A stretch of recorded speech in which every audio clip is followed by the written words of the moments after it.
Hey guys, welcome back to the channel. This is a story about what if Naruto has harem with Hana, Tsume. Before I start, please support for more amazing content, and do consider subscribing to my channel and share this video with your friends. This is written by Burning Blood and link in description and support writer. Let's start the video. Chapter 1, These Bloody Eyes of Mine. It was the 1st of September, and the first day of the academy for the year for all of those ninja hopefuls. Everyone smiled and laughed with their families as their mothers cried and fathers smiled at their sons, and the reverse with their daughters. In the woods surrounding the academy, a single blue eye watched all of this happen with sadness in it. An elderly voice broke the holder of that blue eye out of his depression with the words, "Are you coming, Naruto-kun? Class will start soon." The blue eye broke itself away from the loving sight to look at what appeared to be a feeble old man in red and white robes, his pipe hanging from his slightly upturned lips. The possessor of the blue eye couldn't help but smile and say, "I'm coming, Ojaizen." The blue eye stepped out of the shadows of the woods to show a small boy around the age of 8 with golden hair, one eye wrapped in what would appear to be a black bandana and the other a cerulean blue. He was dressed in blue shorts and a white shirt with an orange spiral on the back of it. But the most striking thing about the boy was that on each of his cheeks were 3 indentions that looked like whiskers. The elderly man walked with the child up towards the academy and couldn't help but take notice of the cold looks the occupants of the crowd gave the small child. He also noticed how the small child seemed to shrug them off as if it was an everyday occurrence. With Naruto-kun, it may very well be. Naruto watched all of those around him give him the usual icy stare out of his peripheral vision and couldn't help but think, so it's the same here as well. Naruto threw of his mask of smiles on and pressed on with his Ojaizen. Naruto was brought out of his musing by the sound of a light barking and a yell of "Get back here!" Looking behind him, Naruto saw a kid about his age chasing after a small puppy. The kid had a feral look to him with his wild hair, long canines, and wild eyes. Naruto looked at where the pup was headed and cut it off. Kneeling down, Naruto scooped up the puppy before it could get too far away. Running up to the kid, Naruto handed him the puppy and smiled. The kid smiled back and said, "Thanks for catching him. Akamaru can get a little excited sometimes. I'm Inuzuka Kiba, by the way." Naruto smiled at the newly named Kiba and said, "It's no problem, I'm happy to help. I hope we can be friends. Oh, my Gigi is calling for me, so I better so see you in class, Kiba-san." Kiba smiled at the blonde boy and with Akamaru in his arms ran back towards his family. Upon reaching where his family was standing, Kiba said, "Ka-san, Hana, you'll never guess what happened. I just made my first friend." Inuzuka Tsume smiled down at her son and said, "That great pup, so where is this little friend of yours?" Kiba turned around and started looking for Naruto but couldn't find him. Turning back towards his mother, Kiba said, "He must already be in class. He said his Gigi was calling him." Hana snorted and said, "Yeah right, I bet you didn't even meet anyone." Kiba glared at Hana and said, "Hey, I met someone and he's my friend." Hana smirked at her younger brother and said, "Oh really? Well then why don't you bring him back to the estate after school and then we'll see who's right?" Kiba turned towards his mother waiting for an answer if he could. Tsume smiled at her son and said, "I think it's a great idea. I would also like to meet this little friend of yours." Kiba let out a whoop and said, "Alright, we'll be right home after school, I promise." Tsume couldn't help but smile as her son rushed into the academy with a huge smile threatening to split his face into 2 pieces. Naruto sat at the back of the classroom talking animatedly with his new friend Kiba. The two sat most of the class talking about a variety of things from ramen to pranks, and found out the two had a lot in common. The class ended around 2 o'clock in the afternoon, and this is when Kiba approached Naruto with his little problem. "Hey Naruto, wait up, will you?" Naruto stopped his trek towards the woods and turned to face Kiba.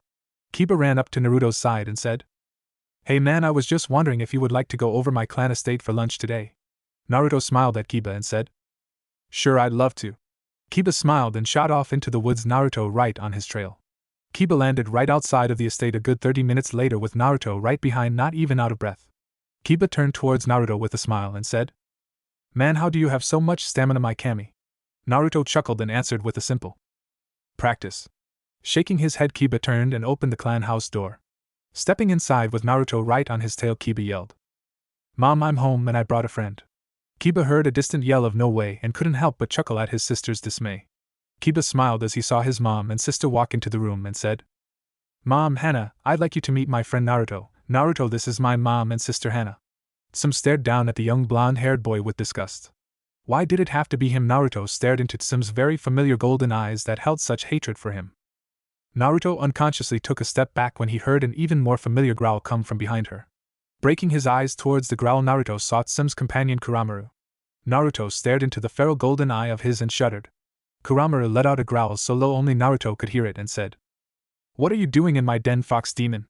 Without breaking eye contact with the two and completely ignoring Hana, Naruto said, "Kiba, I've got to go." Kiba, confused by the sudden turn of events, asked.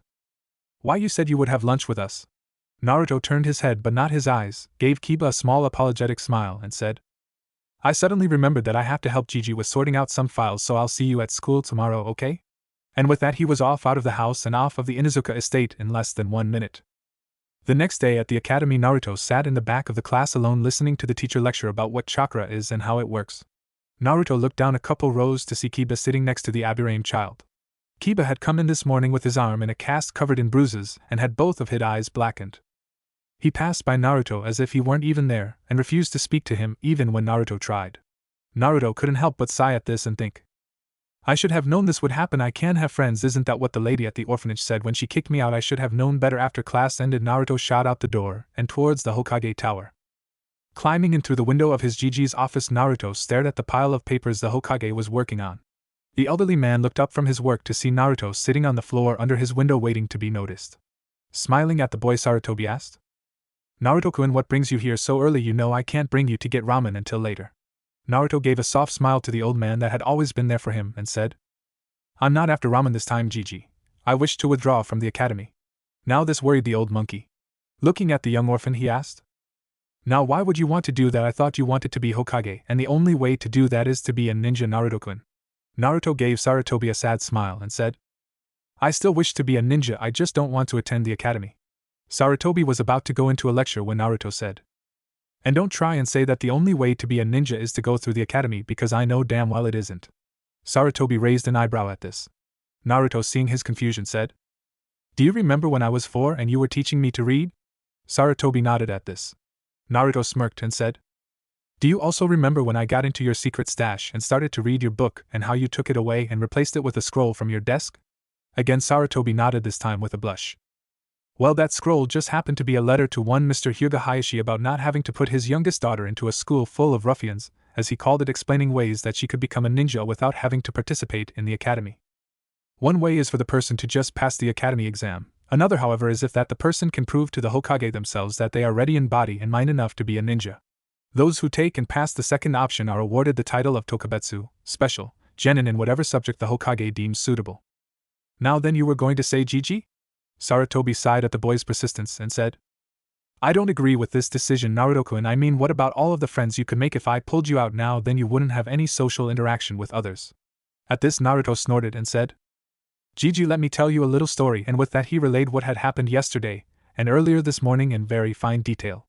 Looking at the old man, knowing his point had been made, Naruto smiled when he heard him say, Fine, I'll pull you out of the academy, but whatever you are going to study must be ran by me first, understood? Naruto smiled at that and said, Hi Gigi, can we get started now or do I have to wait? Sarutobi looked at the young boy and said, Aren't you a little tired after having been in the academy all day? Receiving a negative as a response, the Hokage signaled him to go. Naruto smiled and said, Well Gigi, before I decide, could you tell me a little bit about each of them? Sarutobi smiled at the thought that he wasn't like everyone else wanting to just fire off area jutsu after area jutsu and hope to hit something. Smiling, Sarutobi said, Okay, let's start with taijutsu, then genjutsu, after that ninjutsu, then kenjutsu, and finally funinjutsu. Taijutsu. Taijutsu is the hand-to-hand fighting technique ninja use. Taijutsu can cause internal and or external damage. The most notable styles in Konoha are the Hyuga's Juken, gentle fist, and the Uchiho Setsujuken, intercepting fist, styles of taijutsu. Genjutsu. Genjutsu is the ability to use chakra to control an enemy's nervous system and change anything that has to do with the 5 senses. The most notable genjutsu around Konoha is the Nidame's Kokuanjyo, bringer of darkness, technique. Ninjutsu. Ninjutsu is the ability to use chakra to attack an enemy.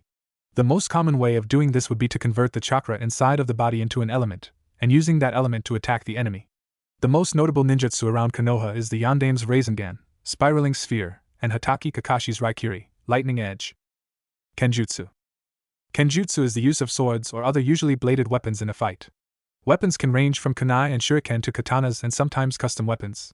The most notable kenjutsu around Konoha is Gekka Hyade's Mikazuki no Mai, Dance of the Crescent Moon, technique. Funinjutsu.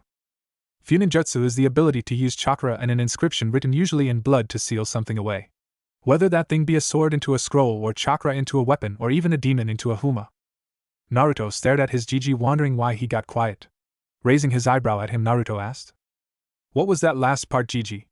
Looking up at Naruto, the elderly man sighed and said, "Nothing, Naruto-kun, nothing." Naruto gave the man a slightly hurt look. "Please don't lie to me, Gigi, I've been lied to enough in my life." Those words almost brought a tear to the old man's eye. "Naruto, I haven't been entirely truthful with you." This small statement alone seemed to quirk Naruto's interest immensely. "What do you mean, Gigi?" Naruto asked, giving the old man a pointed look. "Naruto, please, you have to understand what I am about to tell you is considered an SS class secret, and should not be told to anyone. Do I make myself clear?" Naruto nodded at that and listened with rapt attention. Sarutobi folded his fingers in front of his face and started. "Naruto, do you remember last year when you asked about the Yondaime and the Kyuubi and I told you how he killed it by sacrificing his own life in the process? Well, that was all a lie. Yes, the Yondaime sacrificed himself to get rid of the Kyuubi, however it was far too powerful to be killed.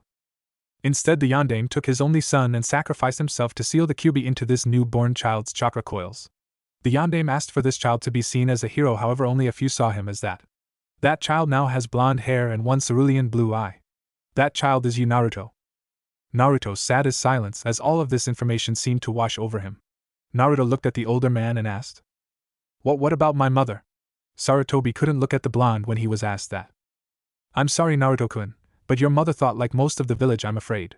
She took your sister and left here saying she wouldn't raise a demon. She plans to train your sister." Sarutobi couldn't go on. Naruto chuckled slightly. "To kill me, right? You don't need to say it, so I'm a demon. My mother didn't even want me. I'll show them all. If they want a demon, they'll get one. No, I couldn't do that. This place is still my home. I'll use this power. I'll defend them. I'll make all of Konoha's enemies tremble. I'll make them fear the darkness they've created." Sarutobi looked on, worried that his surrogate grandson had snapped. Naruto looked up into his surrogate grandfather and said, "Gigi, teach me more about Kenjutsu, ninjutsu, and funinjutsu." Sarutobi looked at Naruto a little worried but complied. "Well, I really can't teach you much in Kenjutsu, seeing as I only know how to use a staff, but if you could find a man by the name of Gekahate, he may be able to help you more than anything. With ninjutsu, I would have to say ask my son Asuma for that. And I can help you with funinjutsu right here in the office if you are prepared to do a lot of reading?" Naruto smiled and asked, "Now where would I find Geku-san?" The Hokage smiled and said, "Usually around this time you can find him training ground 5, training himself with his sword." And he was right, because when Naruto appeared at the training ground, he saw a thin, pale man with a katana in his hand. Naruto watched as the man seemed to split into 4 different pieces, each one going a different way before he disappeared completely. Naruto was curious about where the man went until he felt cold steel being pressed against his neck and a sickly voice say, "Why were you watching me?" Naruto took a deep breath and said, "I wish for you to train me in the art of Kenjutsu." The man coughed, making the sword inch closer to Naruto's neck. The man withdrew his sword and placed it in his scabbard and said, "Scram, I don't have time to train a kid." Now this pissed Naruto off. Turning around to face him, Naruto yelled, "Now why the hell not?" When Hade saw his face, he couldn't help stare at the bandana wrapped around the kid's eye. Looking at his only good eye, Hade asked, "What happened to your eye, kid?" Naruto ducked his head and said, "I was attacked last year on my birthday. I was too slow to get away and too weak to fight back. The beating lasted for 3 hours, but the only serious wound I received was the loss of my eye." Hade gave Naruto a quick once-over and said, "So do you have any preferences on which weapon you want to use?" Naruto smiled and said, "I have an idea, but it's very weird and you would probably think it's stupid." Hade cocked his eyebrow and said, "Kid, when you have been in the biz as long as me, nothing is weird, so tell me, what do you got?" Naruto smiles and says, "Well, I was thinking." As Naruto began to explain what he wanted in a weapon, a smile came to Hade's face. After a very long discussion with Hade about his weapon of choice, Naruto was on his way to the Sarutobi estate to talk to one Sarutobi Asuma. Walking around to the back of the estate, Naruto saw a man around the age of 26 laying on his back with a cigarette sticking out of his mouth. The man cocked his head towards Naruto and said, "Hey kid, about time you got here. Pops said you'd be coming." Naruto approached the man, staying on his guard the whole time though. Asuma smirked at the kid, reached into his kunai pouch, making Naruto's muscles tighten, ready to move at any time, only to pull out a piece of paper. Handing the paper to Naruto, Asuma said, "I want you to channel chakra into this paper." Looking up at Asuma, Naruto reluctantly did so, only for the paper to split in half and the 2 halves burst into flames. Looking up confused at Asuma, Naruto asked, "Okay, what the hell was that?" Asuma smiled and said, "That was to tell me your chakra affinity. It seems that you have a strong wind and fire affinity. So kid, what type of jutsu are you looking to learn?" Naruto smiled and said, "Well, I'd like." As Naruto continued to explain what he wished to do with his jutsu, Asuma smiled and thought, "This kid is going to be the best, no doubt about it." 5 years later, Hokage Tower. Sarutobi stared at the blonde-haired boy in front of him. "I know you don't want a team, Naruto-kun, but it is mandatory for all genin, even Tokubetsu genin, to be on a team. You know this, Sarutobi said while rubbing his temples. Naruto chuckled and threw a file on Sarutobi's desk. That's bullshit, GG, and you know it. In the files that I found, it says that a genin doesn't need to be placed on a team if he shows exceptional strength and talent. Naruto responded, making Sarutobi grit his teeth. Naruto, do I even want to know how you got this information? Sarutobi asked, glaring at the single blue eye visible through the darkness. Naruto chuckled at the older man's anger. Same way I get all my information, GG. That response alone seemed to aggravate Sarutobi. Naruto, you can't go around getting information like this. I mean, you stole from our ANBU department in broad daylight. Naruto chuckled at the old man's exasperations. Aren't you the one who told me that information is worth more than gold in the ninja world, GG? I just happen to like to mine for it, and besides, how many times has my information helped you? Naruto said, making Sarutobi sigh. That's not the point, Naruto, you can't go around doing stuff like this. Sarutobi admonished, making Naruto roll his eye. Fine, so I'm to assume that I'm not getting out of this whole team thing, am I? Sarutobi shook his head at those words. Naruto sighed and started walking towards the door. Oh, and Naruto cocked his head back as he heard the old man's voice. Sarutobi smiled and held up the file Naruto threw on his desk containing the information he got. Keep up the good work, Sarutobi said, drawing a chuckle from the boy. Yes, sir. With that, Naruto walked out of the old man's office and left for the academy. Academy classroom. This was at February 16th, the last day of the academy, the day the teams were to be announced. One feral-looking boy was almost bouncing in his seat with excitement. The boy had on a gray zip-up sweater with a small white dog poking its head out of the top right under the boy's chin. The boy had long wild brown hair and 2 red fawn-like marks running down his face. Needless to say, Kiba was excited, hoping to be with Hinata, a shy girl with short blue hair, a large coat, and white eyes, and Shino, a calm boy with spiked black hair, wearing a large high-collared trench coat and sunglasses, his 2 best friends. Iruka walked to the front of the class and said, Okay, today is team assignments, and as I can see you are all eager to begin, I'll just go ahead and get started. Team 1, after about 15 minutes of listening to names that weren't his and hearing girls complain about not being with Sasuke, it finally came. Team 10, Inuzuka Kiba, Abiram Shino, and Special Genin Kamuri Naruto, your sensei will be here to pick you up, so please wait patiently. Iruka was about to walk out of the room when a very loud voice said, Who the fuck is Kamuri Naruto? Iruka turned to look out over the classroom and said, How so? It seems he didn't show strange. At those words, a whisper like a wisp of smoke went throughout the room. No, I've been here all along, Iruka-san. Iruka turned towards his desk to see a man sitting in his chair, his feet kicked up onto Iruka's desk. The man had blonde hair and his forehead protector tilted over his left eye. The man was wearing a black GI vest with gray lining and black denim pants with many pockets. On his forearms were 2 solid black bracers with gray seals inscribed on them, the same with 2 shin guards that ended into low-top combat boots. On his hand were 2 black gloves with what appeared to be a seal in each of the palms. The most notable thing about the man's clothing, however, was the metal mask that covered the bottom part of his face, with the middle looking like a fang mouth with the symbol for smoke written in the middle of it. Naruto looked out at his teammates and said, I have a feeling we are all going to be leaving today with a giant headache. And again his voice came out as if it was a wisp of smoke just passing through quiet, but everyone knew what was said. Naruto's assumption came true as the door to the classroom came flying off of its hinges and directly at him. Through the door walked one Inuzuka Tsume, a feral-looking woman with wild and slightly spiky brown hair, golden eyes with slit-like pupils. She was wearing a long-sleeved turtleneck shirt and jounin vest. She also wore loose-fitting pants that were taped off at the end and stopping at her feet, where she wore black ninja sandals. On her face she had the same fang markings as Kiba, and Inuzuka Hana, a softer-looking woman than her mother with straight brown hair pulled up into a ponytail and round pupils. She was wearing a brown sleeveless shirt with it unzipped slightly, showing a slight amount of cleavage. She also wore tight shorts that ended about mid-thigh. On her left head was a wrist brace, and her right was wrapped in bandages on her bicep and forearm. On her face were the same makings as Kiba and Tsume. Kiba looked up at his mother and yelled, What the hell are you doing here, and why did you send a door at my teammate? Tsume gave a feral smile to her son and said, Oh, but I'm your sensei from now on, pup, aren't you so happy? Oh, and your teammate is fine. Her voice grew cold at the second part, with her spitting the word teammate as if it were poison. Kiba looked over at where the door crashed to see Naruto lying on top of it like a bed with his right leg folded and his arms behind his head. Tsume smiled at Kiba and Shino and said, All right, team, meet me on the roof. And with that, both her and Hana disappeared. Kiba and Shino stood up and started walking towards the door, only to realize that they were the only 2. Looking back to tell Naruto to hurry up, Kiba was surprised to see that he was already gone. Tsume watched as both her son and Shino walked out onto the roof. Telling them to sit, Tsume said, Alright, how about start with introductions? Kiba looked around and then said. Mom, shouldn't we wait for Naruto to get here? I mean, we are all part of Team 10. Tsume glared at her son. If I had my way, you wouldn't be on a team with that worthless sack of shit, so do not put him in the same category as you. Do I make myself clear, pup? She growled, slightly scaring Kiba. Before Kiba could respond, a light, wispy voice spoke. Dully noted, Inuzuka-sama. Tsume turned to her left to see Naruto's masked face lying in the shadows of the roof in the same position he was in earlier. Kiba looked over in surprise and yelled. When the hell did you get here? Naruto slowly turned his eye away from the clouds above and said. Before you did, I'm actually kind of surprised that you didn't notice me. All well, at least we have two competent genin. Who knows, maybe after a little training from your mommy you may be able to survive a D rank by yourself, a pup? Kiba growled at the boy and lunged at him only to get a mouth full of smoke and ash. Kiba heard a chuckle coming from behind him.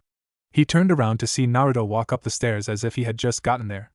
Naruto raised his eyebrow at the coughing Inuzuka and said, You know, attacking a clone of any type is a bad idea if you want to win a fight. Kiba glared and asked while trying to clear his lungs. What the hell was cough was that cough? Naruto chuckled and said. That was my Hijitsu, Kamuri Bunshin, or smoke clone if you will, and you had better get used to that smell or buy a mask, Kiba-san, because with your sensitive nose and my jutsu we aren't going to get along well at all. Everyone watched in surprise as Naruto stiffened and then disappeared in a wisp of smoke. They then heard a low growl unfamiliar to all present. Everyone jumped off of the roof and sprinted towards the growl. What they found when they arrived was Naruto surrounded by what looked to be 5 wolves. The leader of the wolves was a large gray wolf with a single black front paw. The wolf had a single scar going up from his jaw and down his neck. The most noticeable thing, however, was the fact that the wolf had a considerably shorter tail than its 4 counterparts. Naruto stood crouched over what looked to be an injured animal in a defensive stance. Naruto looked out at the rouge wolves and growled. I thought I told you to leave this place, Fenrir, or else you will lose more than half a tail. Everyone watched as the newly named Fenrir growled back in perfect English. Move, Kamuri, this has nothing to do with you, so move and you may be able to keep your other eye. At this, Naruto growled and said. You're not only in MY territory, you also seem to be trying to rape the animals in it as well. I say that warrants me being involved, don't you think, Fenrir? Fenrir growled and said. This is the strongest female around and I need strong pups to beat that bastard. Hell, you should be on my side, Kamuri, after what he did to you. Why do you fight me? 1 minute Naruto was crouched over the animal, the next he had Fenrir by the throat pinned to the ground. I told you once, I'm well above revenge. If I wasn't, you wouldn't be walking away from this little scrap alive. Do I make myself clear, Fenrir? Naruto asked, only getting a growl in response. Naruto stood and turned his back on Fenrir. Walking towards the injured animal, Naruto heard a familiar voice chuckle. Still weak, I see, Fenrir. Maybe I should finish what the fox started. Everyone watched Naruto let a kunai fly from his hand and into the underbrush, making something jump out from it. Everyone was surprised when they saw that it was Kuramaru that had been the one to speak. Naruto looked over at the old dog and said, I may not be helping him kill you, Kuramaru, however I'm not about to let some pack war get drug into my territory. Do I make myself clear, or do I have to finish it before it starts? Kuramaru and Fenrir both growled at the boy but complied. Fenrir glared at Kuramaru, called his small pack over, and they hurriedly rushed out of the area. Hana watched the interaction between the three with great interest, but when it was all over, Hana looked at the injured animal and gasped. Getakuyaku. At this, everyone else from the Inuzuka family gasped and rushed towards the injured animal. Shino watched with rapt attention when the Inuzuka trio knocked Naruto away from the injured dog to heal it when he himself was doing just that. Naruto watched as Hana tried veterinary jutsu after veterinary jutsu trying to heal her dog, and all of them failing. Hana was in a panic. None of it's working, damn it, why isn't it working? Tsume and Kiba watched as the life left Getakuyuka's eyes. Tsume knelt down and pulled her daughter into a hug, shielding her from facing the truth. Naruto watched as the Inuzukas cried for the loss of a family member, and made his decision. Walking towards the dog, he was intercepted by Kiba. Don't even think of touching her, Kamuri, you have done enough as it is. Naruto walked past Kiba only to have his arm gripped. Kiba was about to attack Naruto when he felt a sudden drop in his chakra reserves. Looking down, he saw that half of his body was now covered in Shino's bugs and they were only multiplying. Naruto smiled at the bug user and broke Kiba's hold on him. Kneeling down next to the fallen Getakuyuka, Naruto did the one thing the Hokage forbade him to do. He lifted his forehead protector to reveal a solid green ball chakra with a blue center. If anyone was to look, they would notice that the chakra was spinning. The ball looked as if the chakra spun in multiple directions in a dangerous and hypnotist fashion. Focusing all of his chakra into the eye, Naruto felt it. He could feel it as the claws dug into his skin. He could feel the bite marks left by the four trying to hold the dog down. He could feel the pressure of a jaw on his throat. Even through all this pain, Naruto watched as the life came back into Getakuyuka's eyes. Naruto fell over onto his but all out of energy after he finished. Leaning forward, Naruto shook the dog awake and watched the Inuzuka trio rush towards their newly healed pack member. So excited were they about her being healed, no one seemed to notice the blood pouring from Naruto's eye. Reaching a hand up and lowering his forehead protector, Naruto thought, "They are going to be the death of me, these bloody eyes of mine." Chapter 2: Stay Out of the Dark. Naruto sat on top of the fourth's head, pondering what happened back there at the training ground. Why did I save her? She is not of my pack. Hell, she's practically an enemy, so why did I save her when it cost me so much? Naruto looked out over the village as it got bathed in the glow of the setting sun and thought, it was worth it. The next day we find our young hero sitting in the shade of a large oak, watching the sun pass overhead in the clear blue sky as he waited for his so-called team. Hearing a slight humming sound, Naruto looked up to acknowledge Shino's presence, and then continued his sky watching. After about 5 minutes of them both sitting in silence, Shino asked, "Why do you hide, Komori?" Naruto couldn't help but chuckle at that. "Why do you?" was the only reply Shino got, and then they both fell into silence again. After about 10 more minutes of waiting, both Shino and Naruto looked up to see the entire Inuzuka trio with their partners walking into the training grounds. Tsume and Hana stopped on one side of the training ground opposite of Naruto, and stared, watching what he would do. Naruto sat there watching as his senseis gave him scrupulous looks. "If you're both done, I believe we have a test to take," Naruto said with a snort. Tsume glared hard at the boy and growled. Naruto gave off a slight chuckle at her growl, only to stop as he felt a presence start to approach him. Looking around for it, Naruto stopped at the sight of one of Hana's familiars slowly walking towards him. Hana stared in amazement as Getakuyuka walked away from her and towards Naruto. Getakuyuka stopped halfway to Naruto at the sound of a guttural voice. "I'd suggest you not walk any closer, Inuzuka vermin, lest you lose your throat." Getakuyuka took a step back at those words and started looking for the voice. Everyone in the clearing got into a defensive position, and Tsume yelled, "Who are you?" The voice gave out a low, threatening growl. "You are not in any position to be making demands, Inuzuka. Now step away from Master, and you may be able to walk out of this forest alive." Tsume was about to respond to the voice when she heard a light, wispy voice chuckle. "Alright, you've had your fun, now stop scaring my team, Enmaku." Everyone watched, as a red blur seemed to appear in the middle of the clearing, showing what most would assume to be a fox. However, this fox was different. The fox stood about the size of a small horse, his fur was a blood red except for his underbelly and front right paw, which were a stark white. Where his tail should have been made out of cartilage and fur, this one seemed to just be made of tangible smoke. The most striking thing about this fox, however, were the two cerulean blue eyes that were glaring daggers at everyone in the clearing and looks of confusion at Naruto. "But sir, these are Inuzuka scum, why are you allowing them near you?" Enmaku asked curiously. Naruto chuckled at the young fox before him and said, "Because if we were to behave like you are now, we wouldn't be much better than they are, so calm down, they won't hurt us, especially with Gigi watching us." His words seemed to calm Enmaku down, but infuriate 3 members of his team. "How dare you act as if you're better than us, you worthless sack of fox shit, I should tear out that other eye of yours for saying that." Tsume yelled with fury showing in her golden eyes. Shino watched as some of the light left Naruto's eyes and filed that away for later. Naruto stared into the rage-filled eyes of the Inuzuka patriarch and said, "I see." With that, he stood up, turned his back towards his team, and started walking towards the woods. Naruto was about to break into the tree line when what stopped him appeared to be a solid wall of red fur. Cocking his head to the side to meet the cerulean eyes of his friend. "Move, Enmaku." Enmaku shuddered at his master's words but did not move. "I cannot allow that, sir. You promised the old man that you would at least give this team a try, and I cannot allow you to break that promise." Naruto's eye hardened into ice at those words. "Give a team a try that would rather slit my throat in my sleep than help me achieve my dream, fine." Naruto turned away from Enmaku after his words and walked towards his previous spot. Flopping down onto his back again, Naruto looked out over his team and mentally sighed. "I get the feeling that I'm going to die before I reach Chunin with this team." Hana watched the young mask-wearing boy as he flopped back onto his butt and thought, "Why do you seem so familiar, Komori Naruto?" Finally getting tired of being ignored, Kiba yelled, "When are we taking this test?" The sound of his voice seemed to bring Tsume out of her seething and into business mode. Looking out over the new Genin, Tsume said, "Actually, I have decided against a test and have already filed you as a team, so today we will begin by doing the introductions we missed yesterday, and then we will get acquainted with each other's skills." Hearing a light wispy snort from her black-wearing student, Tsume smirked. "Thanks for volunteering, brat." Naruto snorted again and said, "My name is Komori Naruto." Everyone waited, figuring he would say more. When after about 30 seconds of nothing, Tsume yelled, "Is that it?" Naruto raised his only visible eyebrow at the question. "In reality, you all could care less about my likes, dislikes, or dreams for the future, and some of my skills are going to be shown in the next part of this, so there is no reason to say anything about them, so why say anything more?" At this, it was Hana who lost it. "Because we are supposed to be a team, damn it, and we can't do that without knowing you at least a little bit." Naruto glared and said, Let's get one thing straight, this isn't a fucking team, it's a suicide job waiting to happen. 3 out of 5 members of this team would rather see me drowning in my own blood than get to know me, and the only one that may work with me will have his partners die if he were to fight alongside me. So you tell me, Inuzuka, how is getting to know me going to change anything when you, your mother, and your brother already have your minds made up about me, and Aburame-san is defenseless if I were to use a single jutsu? Hana was about to retort when an elderly voice cut her off. That is true, Naruto-kun, however, did you really think you would always get put on a team that complements your fighting style, or that even stands your presence? Naruto turned away from his team to see Sarutobi petting Enmiku's ear.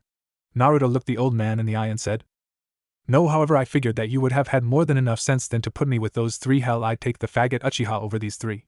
Sarutobi glared half-heartedly at Naruto and said, Naruto-kun, what have I told you about making false accusations about people? Naruto stared at the old monkey and said, But Jiji Sasuke is so gay he could put a lisp on purple and you know it. At this, none could hold it in any more. All 3 of the Inuzukas fell to the floor laughing. Naruto couldn't help but feel a little happy about making them laugh. Sarutobi shook his head and said, The Sasuke conversation aside, you are stuck with this team, Naruto, so introduce yourself properly, and at least try and get along with the Inuzukas. And with that he disappeared. Naruto turned back towards his team, flopped back into his spot and sighed. My name is Kamuri Naruto. I enjoy watching the sky, fighting, Enmiku, and playing around with smoke jutsu. I dislike those who judge people before getting to know them, people who peep on women, those who disrespect women, and revenge, and my dream for the future. Well, I'm still not telling you that. Naruto chuckled at the groan the Inuzuka trio gave him. Some pointed for Shino to go next. My name is Aburame Shino. I enjoy insect collecting and conversing with insects. I dislike those who harm insects for no reason and the derogatory term bug. My dream for the future is to become the strongest in my clan and become clan head.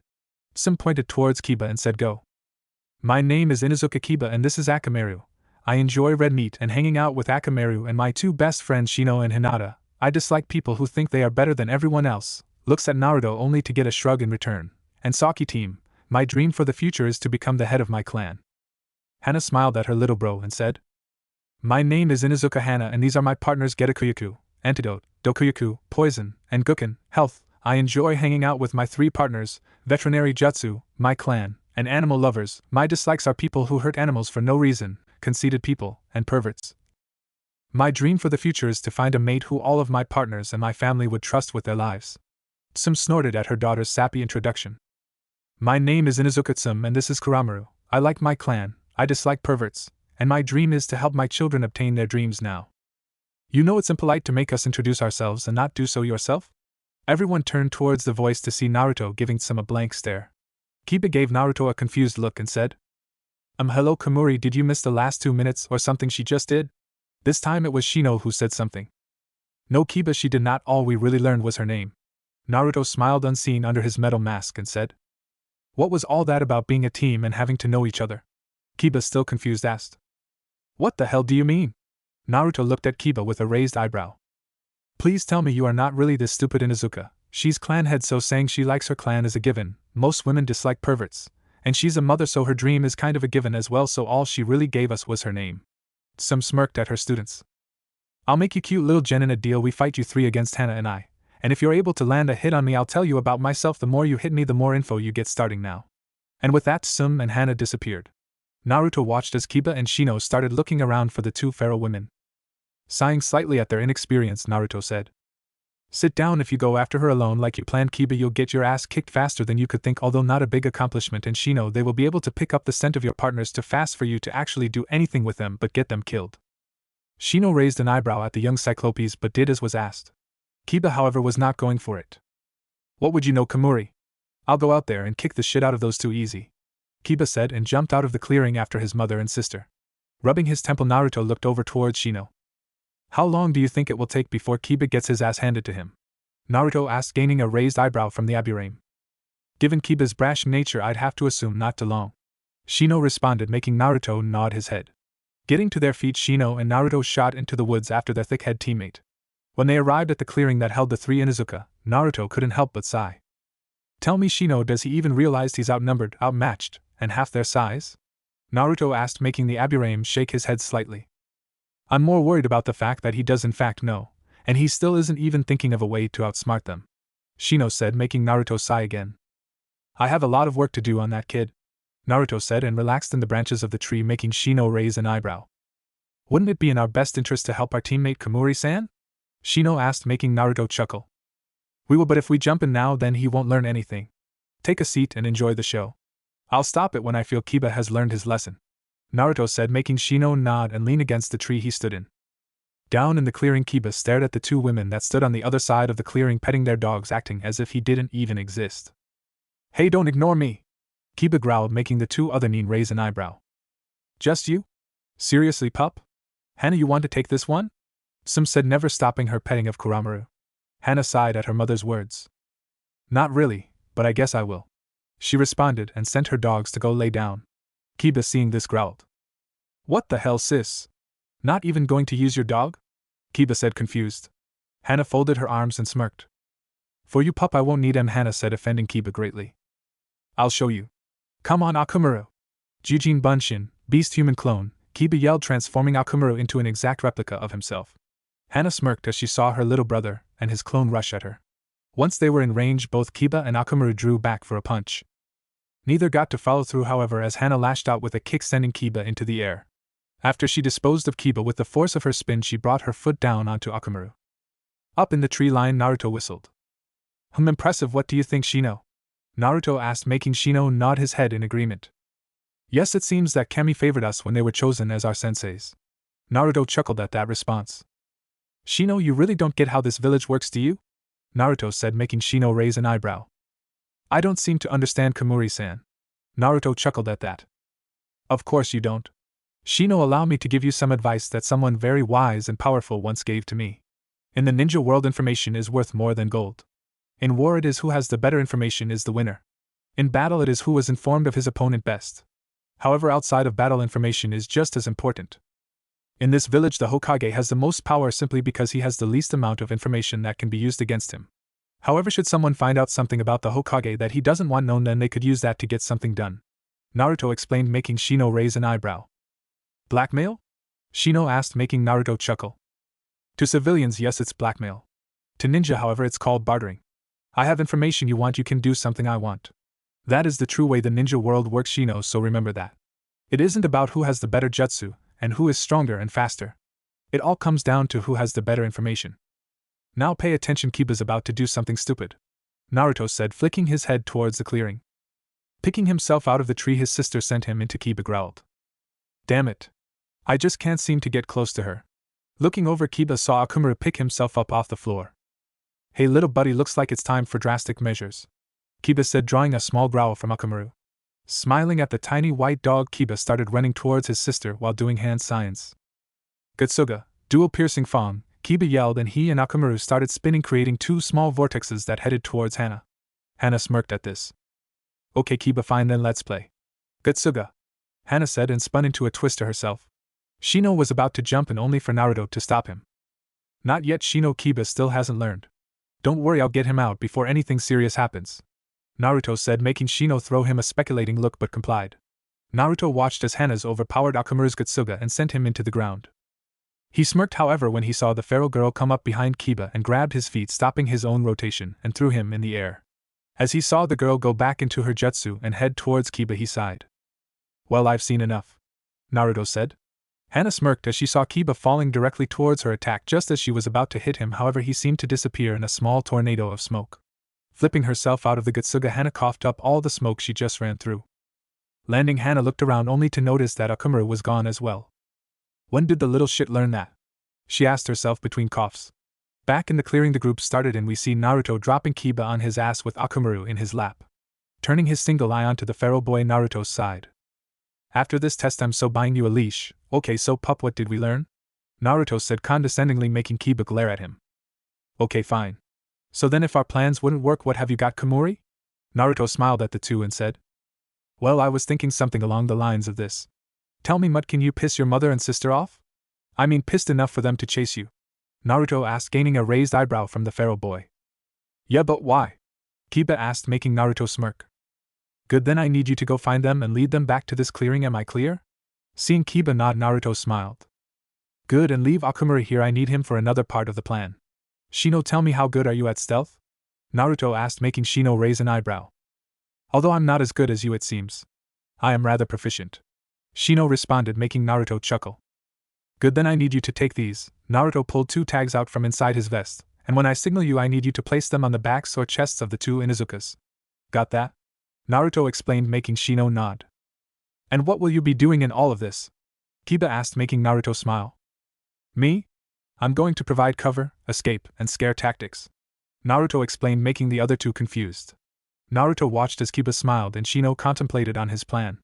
Kiba was running through the woods around the clearing trying to pick up the scent of either his mother or sister. Picking up the slight trace of his sister's scent, he shot off in that direction. Kiba broke the tree line in about 5 minutes, only to land in a clearing with both his mother and sister. Looking around at the 2 feral-looking women and their 4 partners, Kiba said, "Well, damn, seems like Kamuri was right, there are some ugly-ass bitches in this village." Kiba watched as 2 tick marks started to appear of his mother's and sister's foreheads. "How dare that little brat cuss in front of his mother, how dare that little shit call me ugly, when I find him I'm going to tear him a new asshole." Kiba had to hide a smile as his mother and sister shot towards him. Turning his back on them, Kiba shot off back towards the original clearing. Shino watched and slowly slid his insects onto the bodies of the 2 feral women's partners while they were too preoccupied with Kiba to notice, and slowly started to drain their chakra. Kiba broke the tree line 10 minutes later, out of breath from the chase. Kiba watched as his mother and sister broke the tree line and started stalking towards him as if he were their prey. Tsume chuckled at her son's predicament and said, "So pup man enough to cuss in front of your mother now? Then you are man enough to take the punishment." Hana growled at Kiba. "Where is that little bastard? I'm going to tear him a new asshole." Kiba watched as the 2 girls circled him, finally dropping the act. A wispy voice said, "I don't think so. Hijitsu, Kiri no Senka, secret technique, fog of war." Tsume and Hana watched as what looked to be smoke start to circle Kiba and then blast outwards, covering the area. Tsume and Hana covered their mouth and noses as the heavy smell of smoke and ash invaded their scenes. A wispy voice rang its way out of the smoke and into the 2 women's ears. "It burns, doesn't it? The feeling of smoke and ash burning your lungs. I wonder how your dogs must feel." Hana and Tsume both turned this way, and that at the sound of a yelp. The voice chuckled. "Oops, my bad. I always did wonder what revenge felt like. I guess now is my time." Hana was almost in tears as she heard another yelp, this time followed by a liquid hitting the ground. Hana couldn't take it anymore when she heard a body hit the ground and more liquid following it. "Stop, please stop, I couldn't take it again, not the loss of another one, please." Tsume listened as her daughter cried to herself. Tsume tried to move to get to her, only to find that her body wouldn't respond to her demands. They both looked up and around when they saw the fog starting to lift. Looking in front of them, they saw the 3 genin Kiba sitting on the ground under the shade of an oak, Shino leaning on that same oak, with Naruto in the branches. Hana started looking around and started to freak out when she couldn't find her pups. Tsume noticed that as well and noticed that Naruto had a nice smile on. Growling deeply at him, Tsume said, "You bastard, how dare you harm my daughter's pups? When I can move again, I'm going to tear you limb from limb, you fucking demon." At those words, Naruto lost his eye smile. Giving Tsume a neutral look, all he did was snap his fingers. At that snap of his fingers, a cage appeared with all 4 dogs inside barking, but with no sound coming out. Tsume was confused until she saw what the lock on the cage was. All that was keeping the cage closed was a thin sheet of paper with the kanji for silence on it. Realizing what he really did, Tsume looked up only to find Naruto gone. I guess he really didn't deserve that. Naruto sat on top of the forest's head looking out over the village again. "I should have known better. It didn't work 5 years ago, and it won't work now, it seems. Regardless of what you say, GG, I'm doomed to a hell on earth. You know, sometimes his past is where your memories should be kept, Naruto-kun." Naruto cocked his head to the side to see the smoking freight train himself, Sarutobi Asuma. Turning back towards the city, Naruto said, "Yes, but sometimes the past won't leave you alone until you escape it." Asuma sat down next to the blonde-haired boy and said, "You know Hade has been missing you, maybe you should go see him." Naruto gave a sad chuckle at that and said, "You and I both know that Hayate-san and my friendship ended years ago when I helped him get together with Yuzuki-san." Asuma sighed at that. "Actually, Yugago-san doesn't mind you anymore after Hade told her it was you who helped them get together." Naruto gave a slight chuckle and said, "No, but I'd rather her not have to go through the memories again. After all, losing your family once would be bad enough, but to see the beast that did it, and not be able to do anything, I can never understand that pain." Asuma raised an eyebrow at that and said, "Naruto, you're not the QB, when are you going to get that through your head?" Naruto cocked his head to look at Asuma and said, "I know I'm not the QB, Asuma-san, I don't have a tail, let alone 9. Asuma chuckled at the young boy's sarcasm. "Come on, let's go get some ramen, my treat." And with that, both of them seemed to disappear. On their way to the Ichiraku ramen shop, Naruto and Asuma saw Naruto's team sitting in the local barbecue place smiling and laughing. Naruto looked on in want at their smiles and laughs.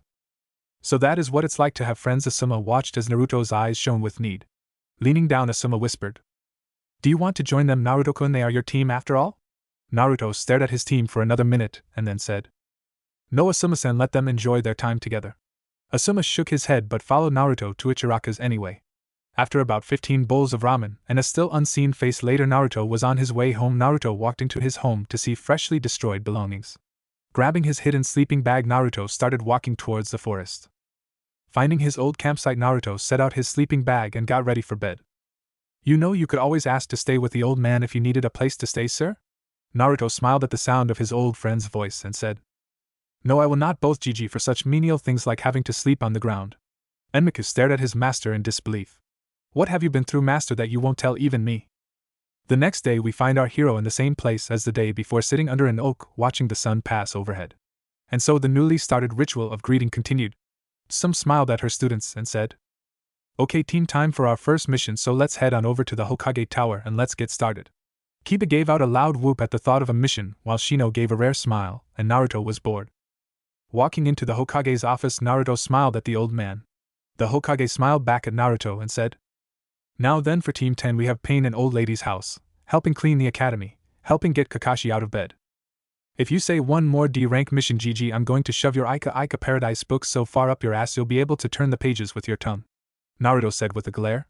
Irika jumped from his chair and said, Watch your mouth around the Hokage, Naruto, and besides you all are fresh out of the academy genin, you can't possibly take on. Irika stared in disbelief as Team 10 stood there ignoring him completely and talking about ramen.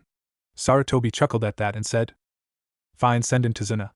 Team 10 turned towards the door only to see an old man walk in with a sake bottle in his hand. What, this is what I get for my money? 2 women, and some kids, I mean, look at the blonde one with only one eye, I bet he pisses himself the second he walks out of the Tazuna was cut off by what appeared to be a kunai made completely of smoke cut into the door next to his head. Turning back towards his bodyguards, all he saw was a single blue eye. Tazuna, unless you wish to die on this trip, I suggest you stay out of the dark. Chapter 3. Good to have you, demon. Naruto sat at the eastern gate waiting for the arrival of his team, contemplating.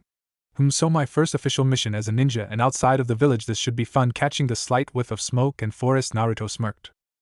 Emika report. Naruto smiled, as his old friend appeared in what would appear to be a tornado made out of smoke. It seems that this wave country is under the rule of an evil shipping magnate that goes by the name of Gato. Although his business seems legit on first glance, in all reality he is the biggest drug and illegal arms dealer this side of the elemental countries.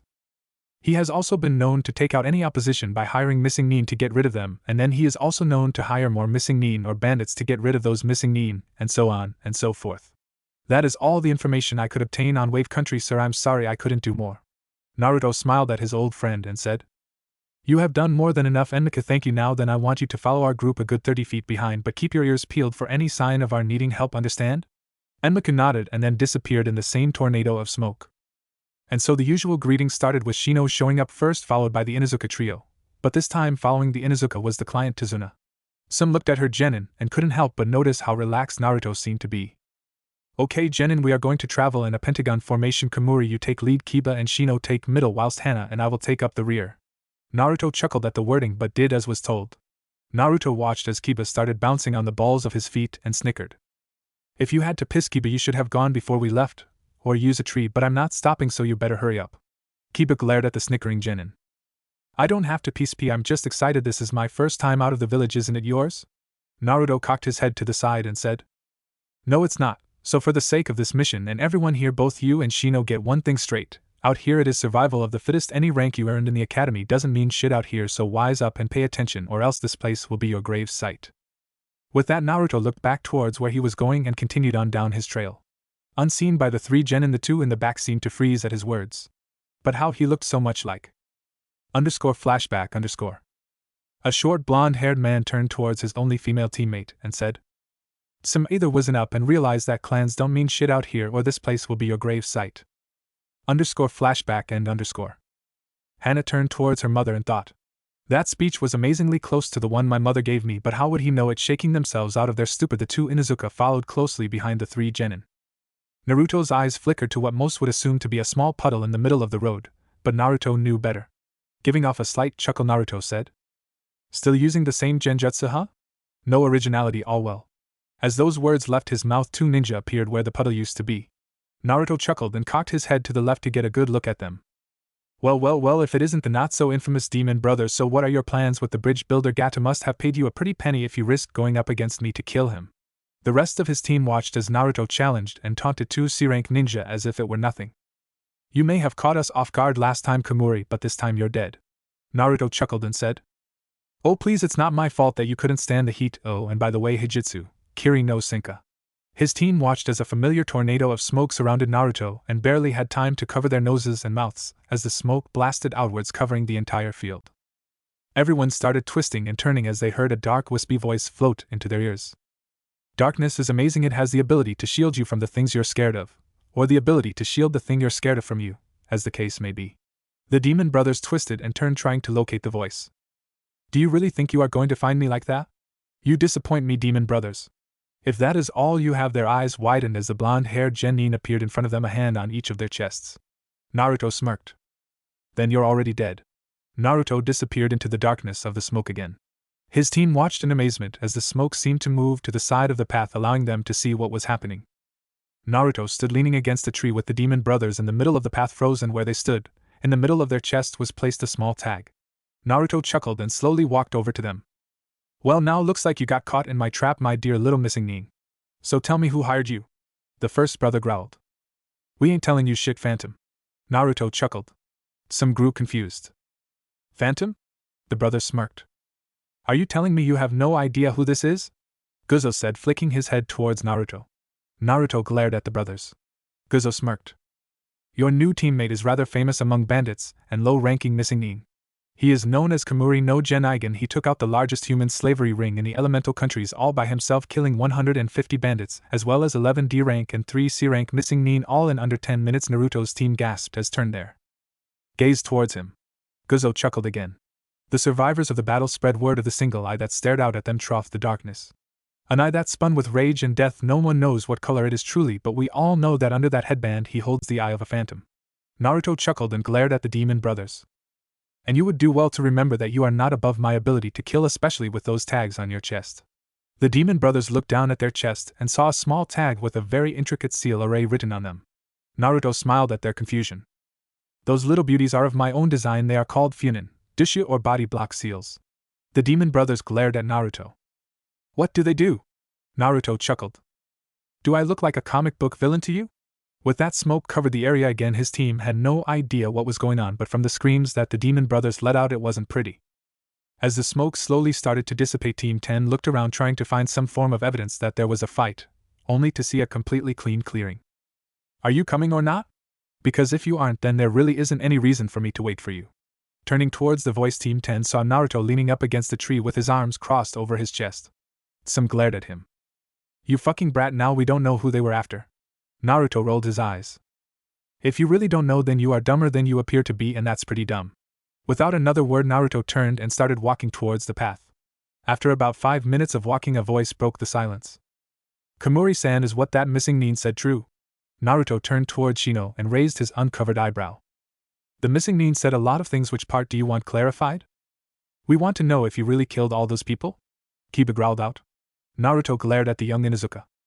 This conversation is between Shino and I, so please keep your mouth shut. Turning back towards Shino, Naruto nodded, giving him permission to ask his question. Shino nodded and proceeded. As our tactless teammate said, I wish to know whether it is true that you broke up that slave ring? Naruto responded without missing a step. Yes. All those present went stock still and silent. Hana was slightly worried. How? Naruto cocked his head at the young Inuzuka girl. What do you mean, how? Hana shifted slightly in her place. How did you do it? Naruto turned and started walking. This eye of mine has the ability to do amazing things, but at terrible cost to the user. Hana was even more concerned now. What does it cost you? Naruto chuckled. It depends on what I do. Tsume decided to intervene. What all can your eye do? She asked, making Naruto snorted. And why would you be interested in that? Naruto said, making Tsume glare at the blonde-haired pain in the ass. Because it could help with the team. Tsume responded, making Naruto chuckle. As I said, this isn't a team but a suicide job, but I will comply to your wishes. My eye does a plethora of things, each with its own consequence. For instance, one ability of my eye you have already seen. This made the Inuzuka trio stop. What do you mean we've never seen anything under your headband? Hana replied. Naruto chuckled. Oh really, if I recall, Inuzuka-san, several days ago one of your dogs died, and yet she stands there beside you as if nothing happened, not even a scar. The Inuzuka's eyes widened to unbelievable levels. So what you're saying is that you can bring the dead back to life? Naruto rolled his eyes. Is that not what I said? Tsume was shocked. Then Hana gave him a concerned look. You said each ability had its own consequence, what is this one's? Naruto looked forward down the path they were walking on, not wanting to see the joy in their eyes as he told them the price. The price of this ability is time for time and pain for pain. This confused Hana. What do you mean time for time and pain for pain? Naruto gave off a dark chuckle. When I bring something back from the dead, they had to have died from combat, or else I cannot return them. When I return their soul to their body, I must pay for all the time that they have died with time off of my own life. If they were injured in battle, then their injury becomes my pain, and my eye bleeds. You now know the consequence of this power. Without another word, Naruto continued on the path. The rest of the day was traveled in silence. It was around 9 o'clock at night when the five stopped for the evening. Naruto watched as his teammates and clients set up their tents. While Naruto was lost in thought, he failed to notice the Inuzuka pup that had snuck up behind him. Naruto shot to attention when he felt the soft fur of the massive pup nuzzle her head into his hand. Looking down at the only female in Hana's triplets, Naruto smiled. Giving her a quick scratch behind the ear, Naruto said, You might wish to leave now. Your father wouldn't be happy if he saw you with me. Inuzuka-sama wasn't when I first talked to Kiba. The pup nuzzled its head into Naruto's hand again but walked away. Naruto smiled as the pup walked over and joined the rest of her family. He couldn't help but let a small tear escape his eye as he saw one of Hana's pups put its paw down on Akumura's head when he started barking, and Kuramaru admonished the pup for picking on the little one. Is this what a family is supposed to be? An hour passed and everyone was finally done setting up his or her tents. In that hour that everyone was working, Naruto was out gathering firewood, knowing that it would be a cold night. Walking into the campsite, Naruto wasn't surprised to see Tazuna already asleep and the rest of his team laughing and joking around. Well, as much as Shino can joke around. Walking towards the side of the clearing, a place with the least amount of debris, Naruto set up a small amount of the firewood before unloading the rest next to his so-called team. As Naruto lit his small fire and lay his sleeping bag down, Naruto heard a guttural voice growl at him. Don't assume, Fox, that just because you saved my pup I suddenly like you. Naruto didn't respond, causing the voice to growl deeply. Don't ignore me, Fox. Naruto again didn't respond. Naruto cocked his head to the side as he heard the possessor of the voice leap at him. Naruto smiled as he saw a red blur intercept the attacking Kuramaru. Everyone on Team 10 turned as they saw Kuramaru fly into the middle of the campsite. Turning towards where he came from ready for an attack, they were shocked to find two angry cerulean orbs glaring at him. You listen and you listen, well, you domesticated little mutt. I have put up with you threatening my master. Hell, I have put up with you chasing my master, as I knew you would never catch him. However, should you ever attack my master again, I'll rip your throat out and show it to your pups. Kuramaru growled deeply in his throat. Enmika growled deeper and shot at him. Team 10 watched in horror as Enmika fought against the smaller Kuramaru. Tsume had tears in her eyes as she saw Enmika pin Kuramaru and reach for his throat. Please don't, I can't handle losing you two. As if hearing her prayers, Enmika was violently ripped off of the smaller animal's frame and thrown clear across the clearing. Looking up at he who would answer her prayers, she was surprised to see a single eye, with a glacier-like glare pointing at Enmiku. Enmiku, why do you persist in disobeying me? Team 10's eyes widened as the once feral Enmiku, that almost ripped out the throat of the strongest fighting dog of the Inuzuka, laid his ears down in shame. But sir, you are too lenient on them. You should make all those who have harmed you pay. Naruto gave off a sad chuckle. Enmiku, I'm sorry. Enmiku tilted his head in confusion. Sorry for what, sir? Naruto gave a sad smile behind his mask. It seems that my anger at the Inuzukas has worn off on you. It seems I am no better than the fools of the village. Enmiku, the reason I never retaliated on the Inuzuka or any of the others is because of you. Enmika looked down in confusion. Me, sir? Naruto smiled. Yes, I did not want you to grow up the way I did. I had always hoped that you would have talked with the mutts at the Inuzuka compound. I hoped that you would learn from them how to use your chakra, not from me. And finally, I hoped you were smart enough to leave me before you were hated as well. Enmika glared at Naruto. But sir, they hurt you. How could I ever want their help? Naruto gave the large fox a sad smile. Enmiku, I think you are too hard on those that have done you no wrong. Enmiku growled. And I think you should have let me put an end to filthy mongrel before he pulls something again. Naruto glared at the fox. Enmiku, I have no problem voicing my dislike of the Inuzuka, however I will not allow you to kill someone over something that doesn't even affect you. This statement made Enmiku's eyes widen in shock. The fox bowed his head in shame and disappeared into the darkness of the woods. Naruto looked back at Team 10 to see them all of the Inuzuka fussing over a few scratches that were on Kuramaru. Naruto sighed, knowing he won't be able to sleep in the campsite that night. Walking over to his little corner, Naruto rolled up his sleeping bag and doused the small fire. Shino watched all of this with interest but never said a word as the blonde-hair smoke user trekked out of sight. Shino turned towards the rest of his team and couldn't help but think how right Naruto's description of this team really was. After 15 minutes of fussing over Kuramaru, everyone seemed to calm down and took their seats around the campfire. Tsume gave a confused look at the fire. Who went and got the firewood? Shino inwardly sighed. Komuri-san did while we were setting up our tents. Hana looked around the clearing. Where is the little brat anyway? Shino, knowing who she was talking about, again responded. He left after he saw you all worrying over Kuramaru-san. For he felt as if he was not wanted here. This surprised everyone. Wow, to break down his camp that fast, I gotta say boy's pretty good at setting up a tent. Shino gave out at him. It didn't look to me like he even possessed a tent. Tsume snorted. Little punk probably forgot it. Shino shook his head. I don't think so, Tsume-san. Tsume glared at the bug user for saying she's wrong. Oh really, then what do you think, brat? Shino pushed his glasses back up his nose and said. I don't think Komuri-san possesses any camping supplies, nor has he ever, if I am correct. Hana raised an eyebrow at this. Oh, and what makes you say that? Shino sighed again. 1. While we were setting up tents he left to collect firewood knowing it would be cold, even though the forecast said it would be a warm night. 2. When we left Konohana he didn't seem to have any backpack. At the time I assumed that he sealed his equipment, but now I think otherwise. And finally, when I watched him leave I noticed that the sleeping bag he was using looks like it was caught in a shredder, and it hardly had any insulation left. This left the Inuzuka trio to think in order from oldest to youngest. How did I miss that? Why didn't he say anything? Why doesn't he have any camping equipment? Surely his parents can't be that poor. Hana stood from her seat and started walking towards the woods. Tsume turned towards her daughter. And where are you going? Hana stopped and cocked her head to the side. I'm going to find him. Tsume glared a little at her daughter. Leave him be. If he wants to go off and pout, then let him. Hana glared angrily at her mother. He didn't leave to pout, he left because he thinks we hate him. Tsume glared hard at her daughter. No, I forbid you from going after him. Hana's eyes widened. My mother's never actually forbade me from doing something before returning her glare. Hana growled. I don't care, I'm going after him. Tsume's glare intensified. Hana, if you dare go after that boy, then you can expect not to come home. Hana stopped as all those present's eyes widened. What? Tsume glared at her daughter. You heard me. If you walk out of this clearing before I give you permission, you will not be allowed back in my house. That brought Hana to her knees. Hana looked into her mother's eyes and saw how serious she was. Hana dropped her head and sat back down by the fire, head dropped, not making eye contact with anyone. Shino watched this display with as much rage as an Aburame can feel. He couldn't help but see how truthful his father was being. _flashback_. Shino walked into his father's office after his first official team meeting. Shino stood quietly on the opposite side of the desk waiting for his father to acknowledge him. Shibi looked up from his paperwork and asked. Who are they? Shino nodded. My teammates are Rookie Genin Inuzuka Kiba and Special Genin Komori Naruto. My senseis are Inuzuka Hana and Inuzuka Tsume. Shibi shook his head slightly. Shino took that as his symbol to leave. As Shino opened the door, he heard his father's voice break through the silence of the room. Shino.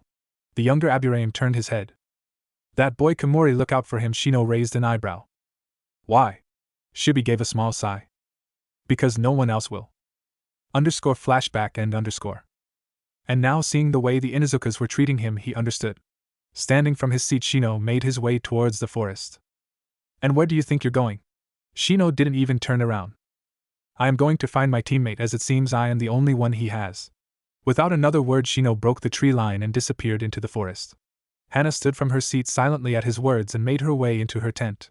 Hana laid down in her sleeping bag and finally allowed the tears she was holding to fall. Shino followed his bugs to where Naruto was and was surprised to see him standing there as if he was waiting for them. Naruto smiled as he saw Shino walk calmly into the clearing. Hello Shino, I figured you would be the one to come and find me. Shino raised an eyebrow. Naruto chuckled. Please Shino, as I said, you are the only one that would even try to work with me, but you can't until now. Shino's eyes widened as he heard those words. Naruto smiled as he reached behind his neck and plucked the small beetle Shino had planted there, from his skin. Holding the beetle out in front of him, Shino's eyes widened. Instead of the usual purple and black beetles that inhabited Shino's body, this beetle was pure black, but still attracted the male Kuchika bugs. Naruto chuckled and let the small insect fly back into Shino's body.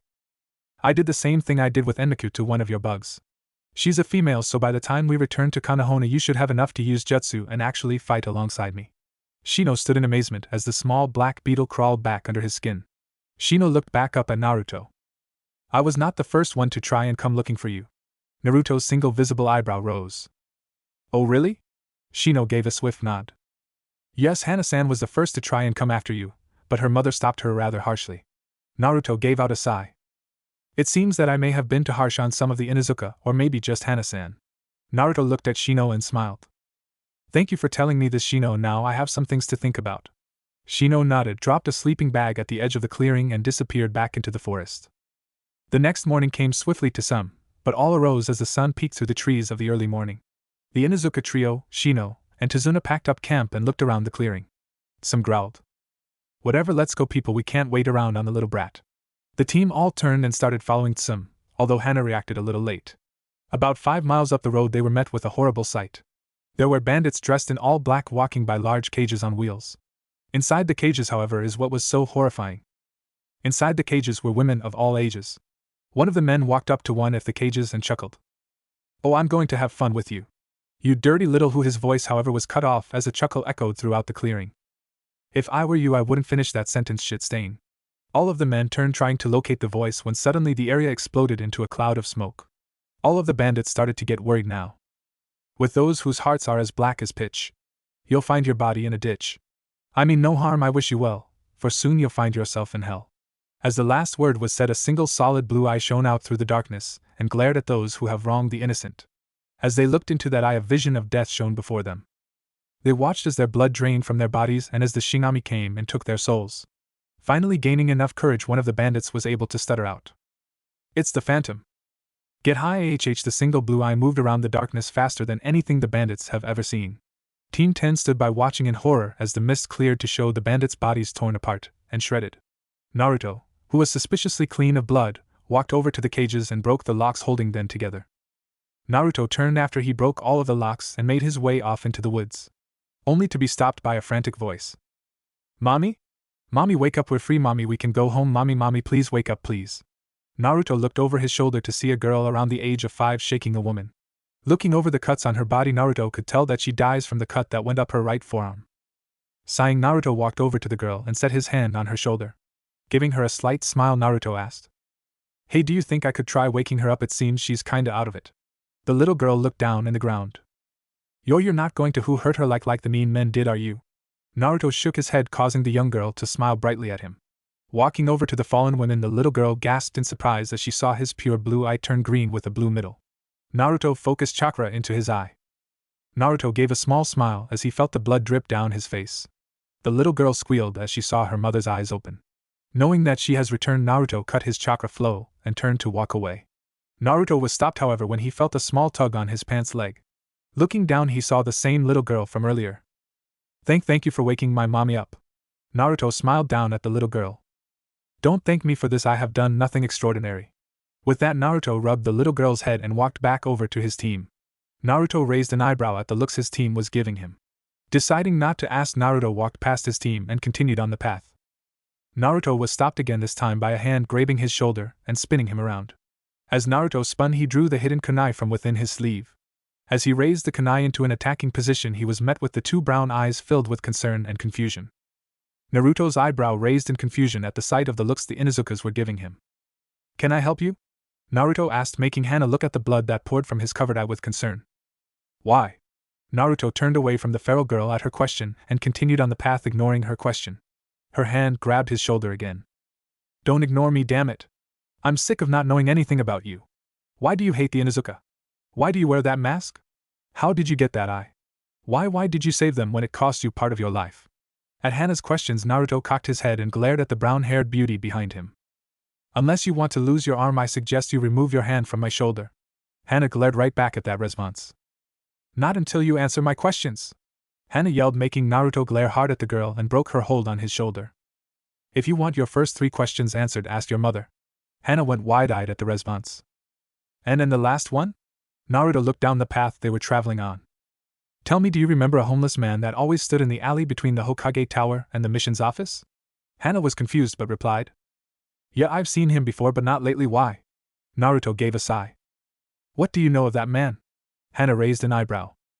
I don't know, he was a homeless, older man, and he had white hair, and I don't know anything else. Naruto cocked his head back. His name was Kazuma Akuma. He was an ANBU captain in the Third Great Shinobi War. He created the Katon Karya Enden no Jutsu. This jutsu was then stolen by the Uchiha shortly after. During the war he had a wife and 2 kids, however his wife couldn't handle the changes war has brought on him, so she left him, taking his retirement pension with her. The man was going to celebrate his 62nd birthday this fall. But you know the thing almost nobody knows about him? Hana still didn't get it. This doesn't answer my case. Naruto cut her off. The thing almost nobody knows about him is that he died 3 months ago, so you ask me why I give up my life for people I don't know or people I don't like.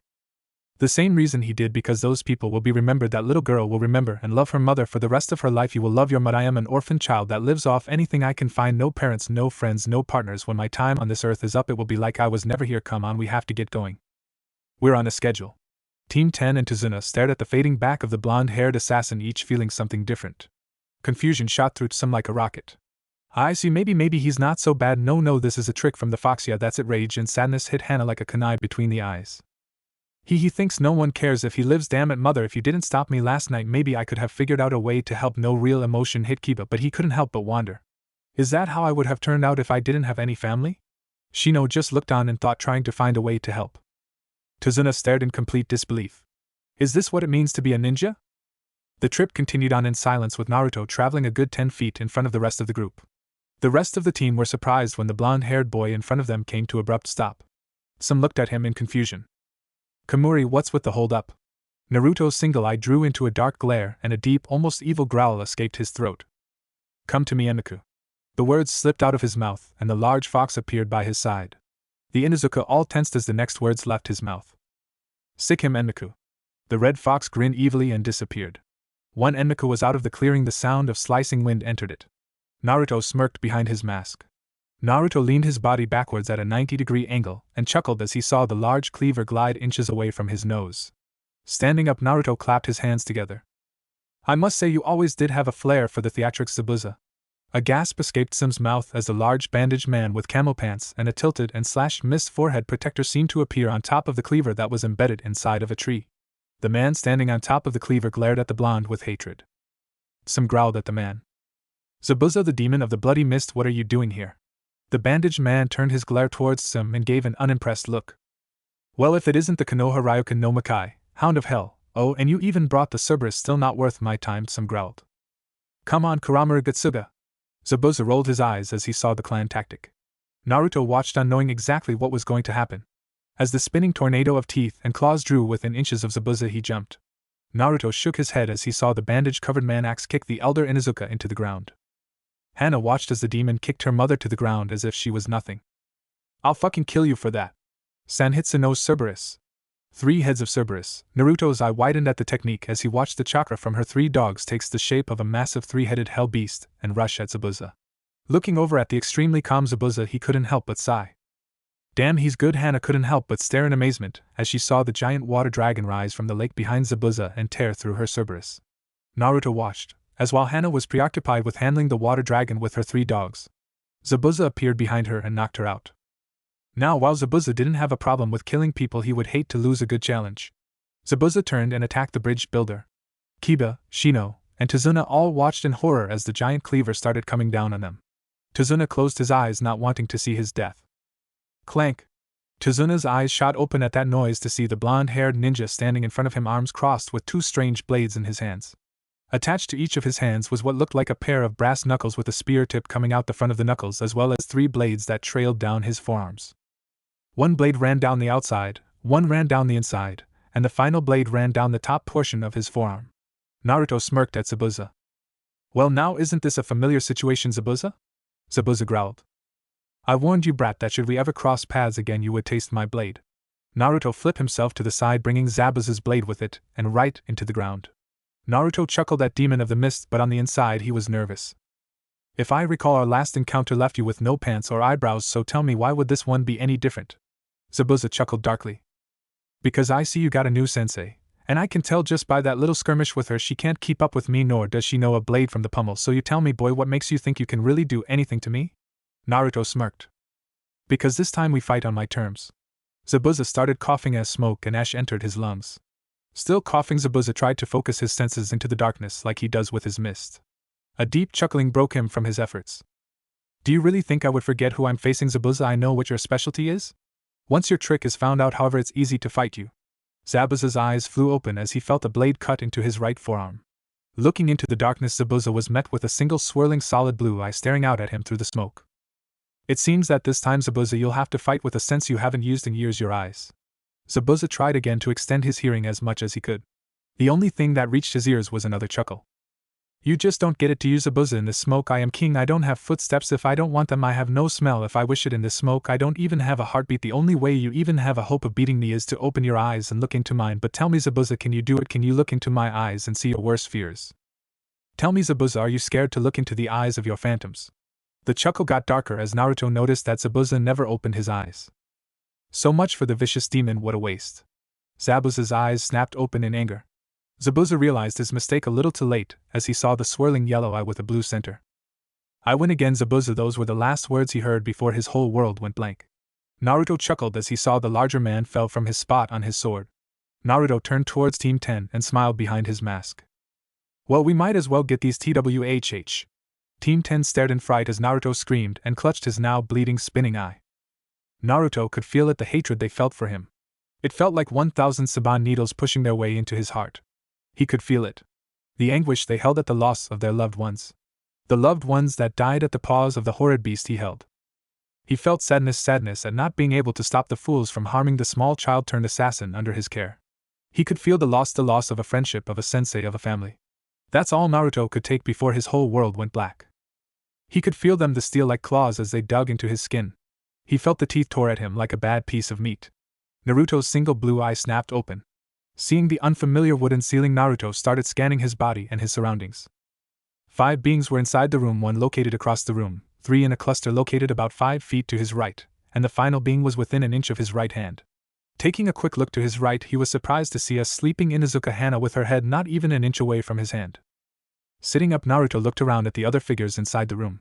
As he figured after he saw Hana, the 3 clustered together to his right were her triplets. As Naruto turned his eyes towards the last figure in the room, his eyes drew into a glare. What the hell do you want? You are definitely the last thing I want to see in the morning? The figure growled at him. Do you honestly think I would allow my daughter in the same room with you by herself?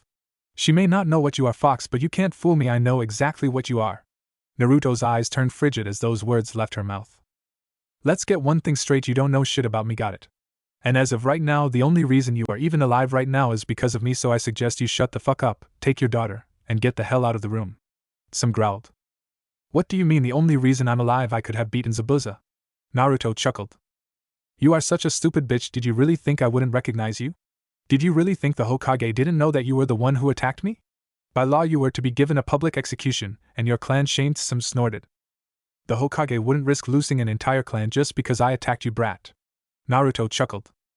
He would when you took the eye of his surrogate grandson, and you seem to forget something, you stupid bitch. Your clan is easily replaceable, isn't that right, Enmiku? The red and white fox phased into the room and smirked.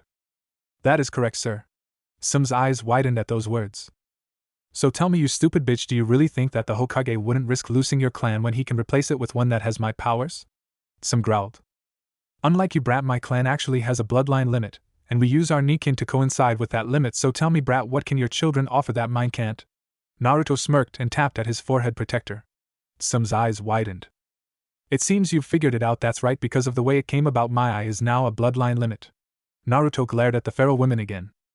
So remember that next time you think you know me, bitch, because you know nothing. With that, Naruto flipped out of bed, waking up Hana in the process.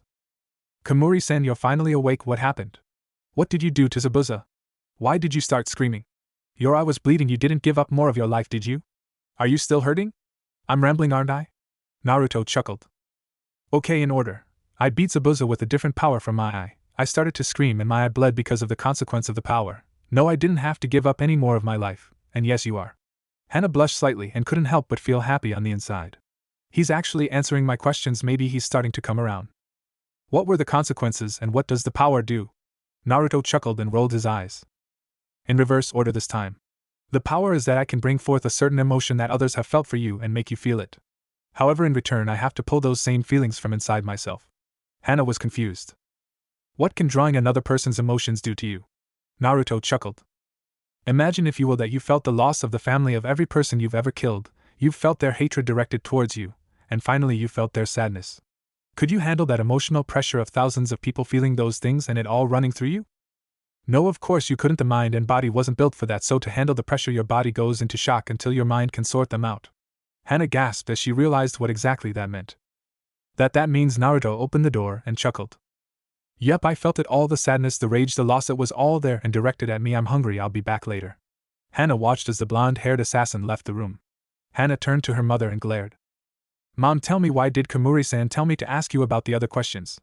Tsume glared at her daughter's question. It's nothing you have to worry about, pup. Hana growled at her mother. Bullshit, it doesn't. When someone possesses that much power and hates our clan, I have every right to know. Hana yelled, making her mother glare at her. Now isn't the time nor place to talk about this, pup.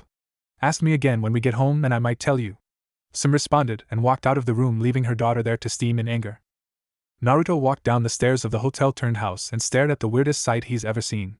There, sitting in front of him, was Inuzuka Kiba trying to strike up a conversation with Zabuza's apprentice. Letting out a sigh, Naruto walked up behind the pharaoh boy and smacked him in the back of the head. While I do agree we should interrogate the prisoners, I think letting someone who's qualified do it would be the best course of action, dog shit, Naruto said in a condescending tone. Kiba glared at the smoke user and growled out. Are you saying I'm not qualified, Kamori? Naruto rolled his eyes the dog boy's question. No, Kiba, I think drooling on the floor and humping the poor girl's leg is a completely reasonable way to get information. Now leave unless you want to see someone getting tortured. Kiba's eyes widened at those words. You're going to torture her? Kiba's scream brought everyone running to the room. Naruto glared at the pharaoh boy and ignored everyone who just walked in. You really don't get it, do you, you domesticated little pup?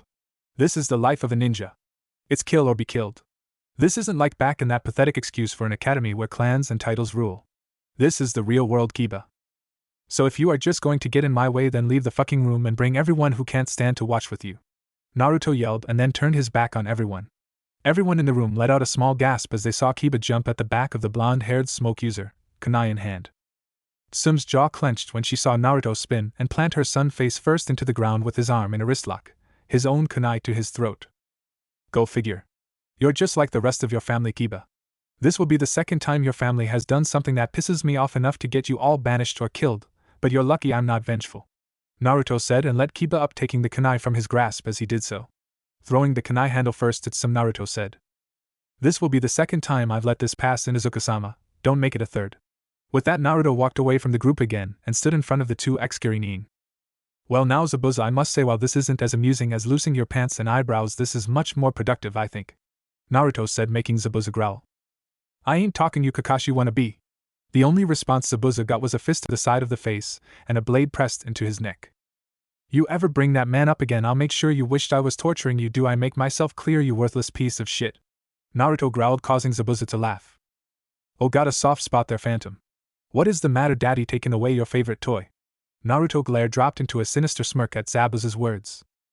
Oh no, Zabuza, you see, while I don't have a father, I always did wonder how much a parent could take before of their child being tortured before they themselves crack. Zabuza glared at the blonde-haired boy's words. Warning, after this Naruto seems very dark and evil. Proceed to next warning if you don't wish to read this part. What are you talking about, to worthless piece of shit? I don't have any kids. Those words made Naruto smile. Naruto walked over to the young girl that was tied to the chair about 10 feet away. Naruto slowly ran his finger down and across the curve of her jaw. Slowly walking behind the girl, Naruto grabbed her hair and pulled her head back. Slowly running his fingers through her hair, Naruto smiled at Zabuza. Oh, so you're telling me that this little beauty isn't your daughter?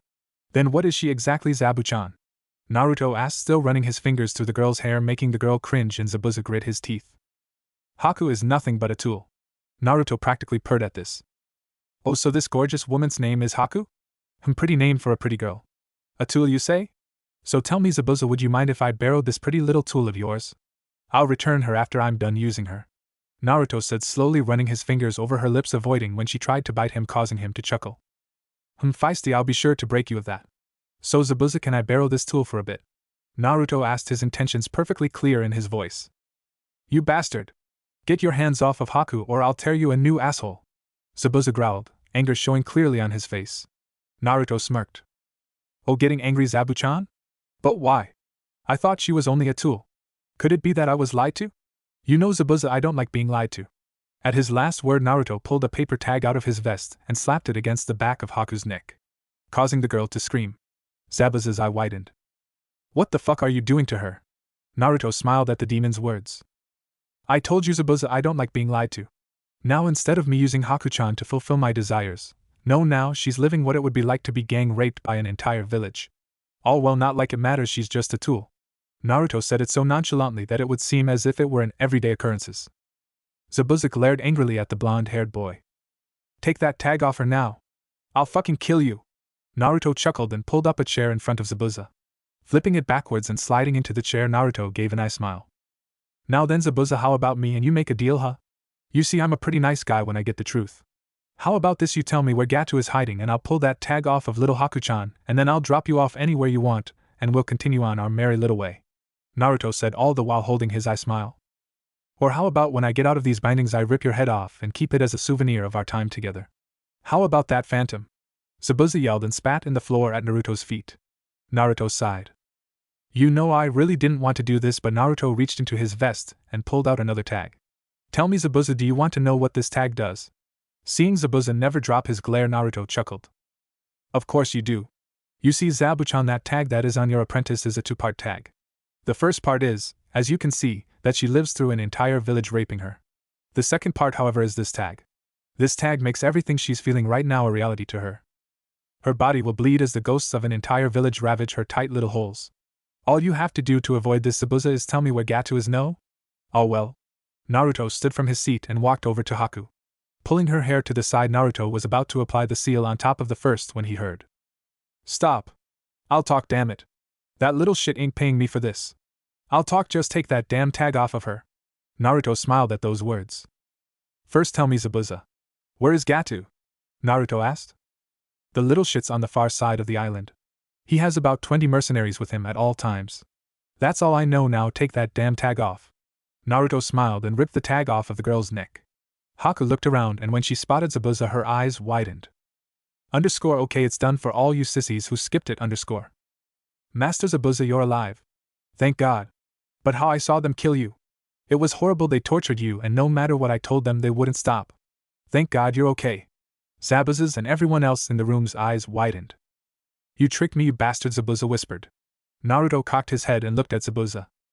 Zabuza, I'm a ninja, a trained killer. I lie, cheat, steal, and kill for the profit of my village, so I'm not going to pretend I'm a good guy and that I'm doing the right thing, but I'm not a monster. I detest rape more than anything in this world. I know you better than you might think, so if I find out that you were truthful, then I'll make you an offer that I think you'll like. However, should I find out you lied, then there are localized explosive tags on the backs of your necks. Well, enough said. With that, Naruto walked away from the demon and his apprentice. Once Naruto was out of the room, he leaned against and slid down the wall, crossing his arms over his legs and placed his head in between his legs. Damn it, my first mission with my team and I have to torture someone, shit, I'm so screwed when I get back, I hate doing that. Someone placing a bottle of water down next to him cut Naruto's mental rant short. Looking up, Naruto saw Shino leaning against the wall beside him. Well, that was interesting. So what are you going to do with that information, and how did you know that Gato was behind it? Shino asked in his typically calm voice, making Naruto chuckle. Yeah, really wish I didn't have to do that. And about the information, well, guess I'm going to go and kill Gato. Maybe try and get his bank account numbers for this village and its people. Shino raised an eyebrow at the blonde's words. Okay, so when do we leave? Naruto leaned his head back against the wall and sighed. There is no we, Shino. I'm leaving to take care of this little problem in the morning, but you and the others are staying here. Naruto said, making Shino's eyebrows shoot into his hairline. Oh?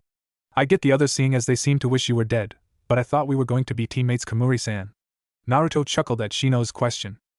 You're right, we are, Shino, however there are two reasons I can't allow you to go with me tomorrow. One is because your insects haven't procreated enough for your jutsu to be useful with me, and two is because of something I was asked to do while we were still in the village. His words made Shino give a curious look to the blonde-haired boy. What were asked to do, Kamuri-san?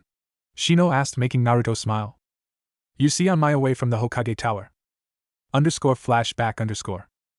Naruto just walked away from the tower and was on his way to his apartment through an alleyway when a presence stopped him. Crouching low in an attack position, Naruto looked around. I know you are there, so come out. I don't have time to play this game, Naruto said, drawing a light chuckle and feminine voice from the shadows. You are as good if not better than my husband, described Uzumaki-kun. Naruto whirled around only to be greeted with a white high-collared trench coat and a pair of sunglasses, giving a sign. Naruto stood and relaxed. It's Kamuri, actually, Aburame-sama. Naruto said, drawing a light chuckle from the long-haired Aburame. Of course it is, Naruto-kun, my apologies, replied the usually silent woman. Aburame-sama, not to rush, but I have a mission, so why is it that you stopped me? Naruto asked, making the girl smile under her collar. Actually, that mission is what I have come to talk to you about. Her words made Naruto raise an eyebrow. Ma'am, if this is about being around your son, then the woman cut the young man off with a simple snort. Don't assume I'm like those foolish villagers, boy. I have no qualms about you being near my son. No, the reason I need to talk to you is the exact opposite. My husband talks a great deal about you, and to get an Aburame to talk a great deal period is a big deal. I know of your name outside these walls, my boy, even if others don't, Naruto snorted, cutting her off. I'm sorry, but I have no idea what you mean, Abura. Kamuri no Jenigen? Do you really take me for a fool, boy? The woman cut him off, drawing a glare from the boy. Okay then, Aburame-sama, what is it that you want? The woman smiled slightly at the young man's paranoia. Nothing much. I just want you to promise me something. I know that out there you will face bandits, and maybe a low-level shinobi, so promise me that you'll make sure my little Shino makes it home okay. The woman asked while looking Naruto in the eye. Naruto sighed and turned his back on the woman. I promise. Flashback and underscore. I then left. So as you can see, Shino, I can't allow you to come with me. Shino blushed slightly at the story. I really wish my mother wouldn't embarrass me like that. That made Naruto laugh and pat Shino on the shoulder. Shino man, don't say stuff like that. Hell, I'd kill for a mother that would embarrass me. Hell, all mine wants to do is. Naruto's single eye widened as those words left his mouth. Shino looked at his blonde-haired teammate and filed that small bit of info away for later. Pushing himself off the wall, Naruto walked up the steps towards his room. As Naruto was about to enter his room, a gruff female voice stopped him. So you plan to go and attack Gata's place alone, do you? What to good for the rest of us just because you have a title amongst the weaker populace? Naruto sighed and turned his head towards the voice. No, Inuzuka-sama, but I feel it would be for the best if I were to do this on my own. Tsume glared at the boy's words. Oh, and why is that, brat? Tsume growled, making Naruto sigh. Fine, if you want to know, come in and we'll talk. With that, Naruto opened the door to his room and walked inside. As Naruto reached the other side of the room and leaned against the wall, Tsume noticed that the boy was standing right next to the window, making sure he wasn't trapped. Okay then, brat, go on ahead and tell me, why wouldn't a jounin be better for this job? Tsume said, sarcasm clearly showing in her voice. Naruto glared at the feral woman. You're right, a jounin would be better. However, because of the way you attack, you would also need Hana-san there, because your attacks aren't meant to attack a lot of people. My attacks are meant to take out a lot of people and cause a panic. The second reason is because while you are a jounin, you aren't certified to torture someone, and if I am to get Gata's bank accounts for this country, then I'll need to torture him. You could make all of us go, but that would be bad because we would leave Zabuza and Haku unguarded. You could send the genin only to take care of it, but let's be honest, I know you'll take offense to this, but Kiba isn't anywhere ready to take a life and Shino is still defenseless while I use my jutsu, so that idea's out. Naruto got cut off by Tsume saying. Or you and I could go. Letting Hana guard Zabuza and Haku, and leaves the other two genin out of the way. Naruto glared at the smirk on Tsume's face. Yes, because I trust you oh so much. However, since you pull rank on me, I really don't get a choice in the matter, do I? Naruto said, making Tsume shake her head. Naruto sighed. So be it. Fine, I'm leaving in the morning. If you are coming with me, then be out front at dawn. If you aren't, then I'm leaving without you. Tsume glared at the boy's response but complied. Giving the boy another look, Tsume asked. Hey brat, how did you know that Zabuza would react like that? The question made Naruto raise an eyebrow. Does it matter? I got the info. Naruto responded, making Tsume growl. This isn't funny, brat. You just played the demon of the bloody mist like he was a fucking fiddle. How did you know how to do that? Naruto sighed and turned to look out the window. Like I said, Inuzuka-sama, this isn't my first time out of the village. It just so happens this also isn't the first time I've had a run-in with Zabuza. Naruto said, making Tsume raise an eyebrow. You mean you ran into Zabuza before? What the hell happened? Naruto chuckled at the feral woman's questioning. It was when I was still in training. Flashback. Naruto crouched hidden in the underbrush watching as Hate fought with the bandaged man. Just as Hate started pushing Zabuza back, Naruto heard a voice from behind him. Sir, there is another presence here. Naruto turned towards the voice to see a red and white fox with a smoke-like tail sitting behind him. The fox stood about the size of a golden retriever but was still completely silent when moving. Where is it located, Enmaku? Naruto asked, making the fox grin. About 15 yards to your left. It seems to be a young female. She does have the bandaged man's smell all over her, however. Enmaku explained, making Naruto's eyes widened. Has she been? Naruto asked, gaining a negative from the fox. No, sir, it seems more of how you smell of the old man or of Haite-san. Naruto nodded at that response. I see. Like a close friend Enmiku, could you flush her out this way? Enmiku nodded at that and disappeared into the underbrush. Naruto waited patiently watching the fight as Enmiku did his part of the job. Naruto cursed as he saw his sickly sensei get caught in some type of strange water bubble. Naruto smirked, however, when he saw a black-haired little girl try and run past him. Grabbing her quickly, Naruto brought a kunai to the girl's throat. You make one sound and I'll end your life now. Do I make myself clear? Naruto whispered, making the girl nod. Naruto started doing one-handed hand signs and said, Katon, Habashiren, fire release, jet flare. As Naruto said those words, a stream of left his mouth and shot towards the bandaged man. Zabuza saw the flames and moved his Kubikiri Hocho in front of him for protection. The last thing he expected, however, was for the flame to spin around his sword and hit him square in the face. Luckily, the fire technique didn't have enough chakra for it to hurt him. However, it did have enough to burn the bandages around his face as well as his eyebrows. Ripping the bandages off of his face, Zabuza stared at who would attack him, only to be surprised to see a small child that was 10 years old at max, standing there with a kunai at Haku's throat. Let my sensei go and I'll release the girl. If you don't, however, I'm going to slit the little bitch's throat, Naruto said, moving the kunai closer to the girl. Zabuza smirked at the kid. Go for it, kid, I don't even know the little brat, Zabuza said, making Naruto smirk. Oh really, she smells an awful lot like you for you not to know her, but if you insist on not knowing her then this shouldn't bother you, Naruto responded, and drawing a small amount of blood from the girl's cheek. Zabuza released a small amount of ki, trying to scare the boy, only for him to chuckle. Oh? Getting angry? But I thought you didn't know the girl? Naruto said, making another slash on the girl's cheek. As he saw the boy draw more blood, Zabuza jumped.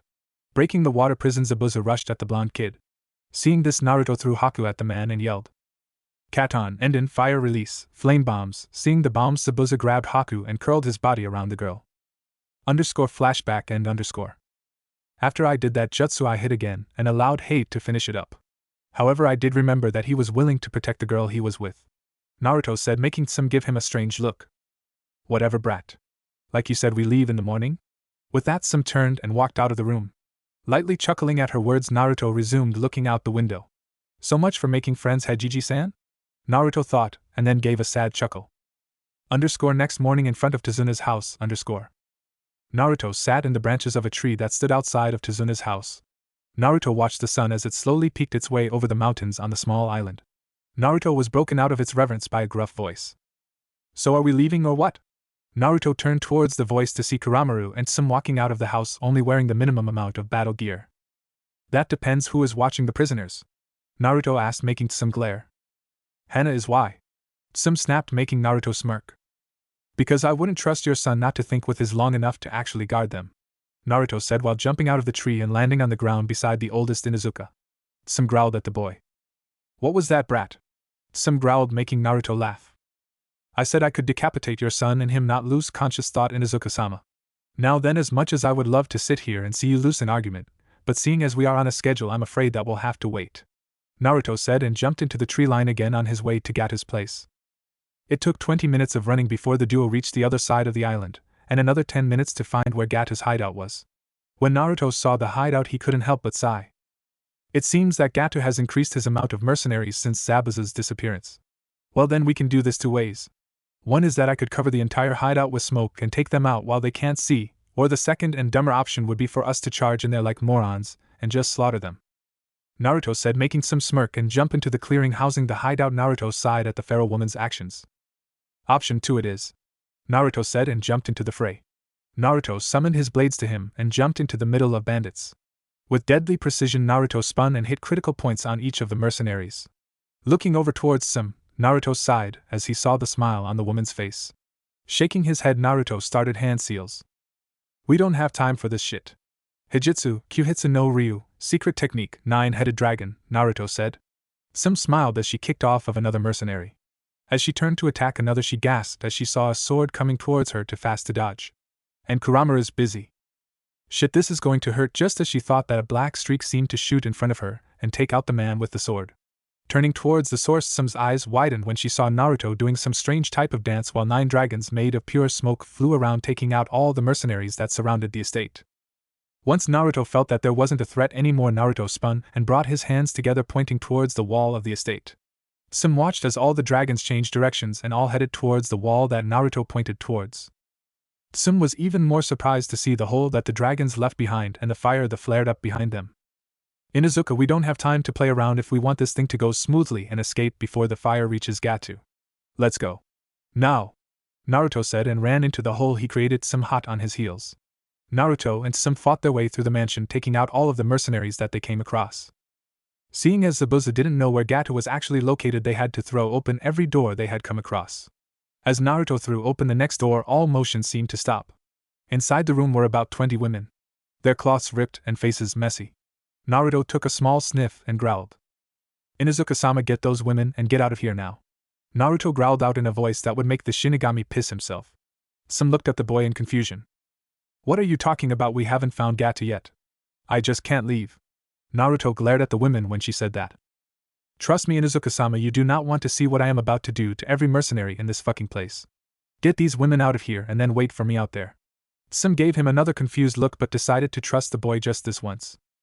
Fine, but you'd better be able to deliver, brat. Come on, Kuramaru. Tsume freed the women and busted a hole in the wall with her Getsuga. As she loaded the last woman onto the back of Kuramaru, she turned towards Naruto to see him lifting his headband. You're using another technique that your eye possesses, aren't you?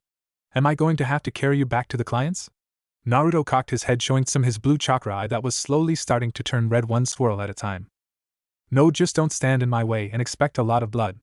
Now get out of here so that I can activate it. Tsume glared when she saw the red chakra in his eye but complied and left to guard the women. As Naruto saw Tsume leave, he turned forward to see a lot of the mercenaries gathered to stop them. Naruto smiled evilly at the small army. Good you are here. Just makes killing you easier. At his final word, Naruto's usually blue chakra eye turned solid red. As the eye started to change, Naruto's hair grew wilder and grew claws on his hands. Unnoticed by everyone due to his mask, his whisker marks grew deeper, and his canines grew longer and sharper. You have helped oppress an entire country. You have broken the hearts and wills of those people in this country. But most unforgivable of all, you have taken the innocence of those women. You think you have power in numbers. You think I'm trapped in here with you. But the truth is you are trapped in here with me and no one can escape the phantom.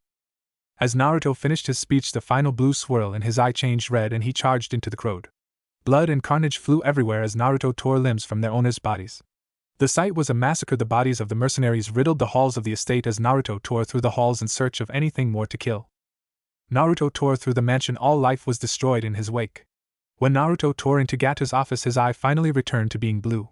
Lowering his headband, Naruto glared at the fat man cowering behind his desk. Naruto walked over and pulled the fat man out by his throat and slammed him on top of his desk. Now then, you fat sack of shit.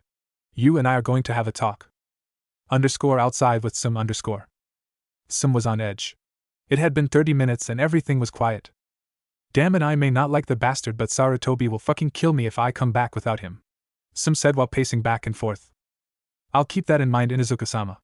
Tsume whipped around towards the voice to see a blood-covered Naruto with a scroll in his hands. Tsume glared at the blonde-haired boy. You look like shit, brat. What happened? Tsume said, making Naruto glare at her.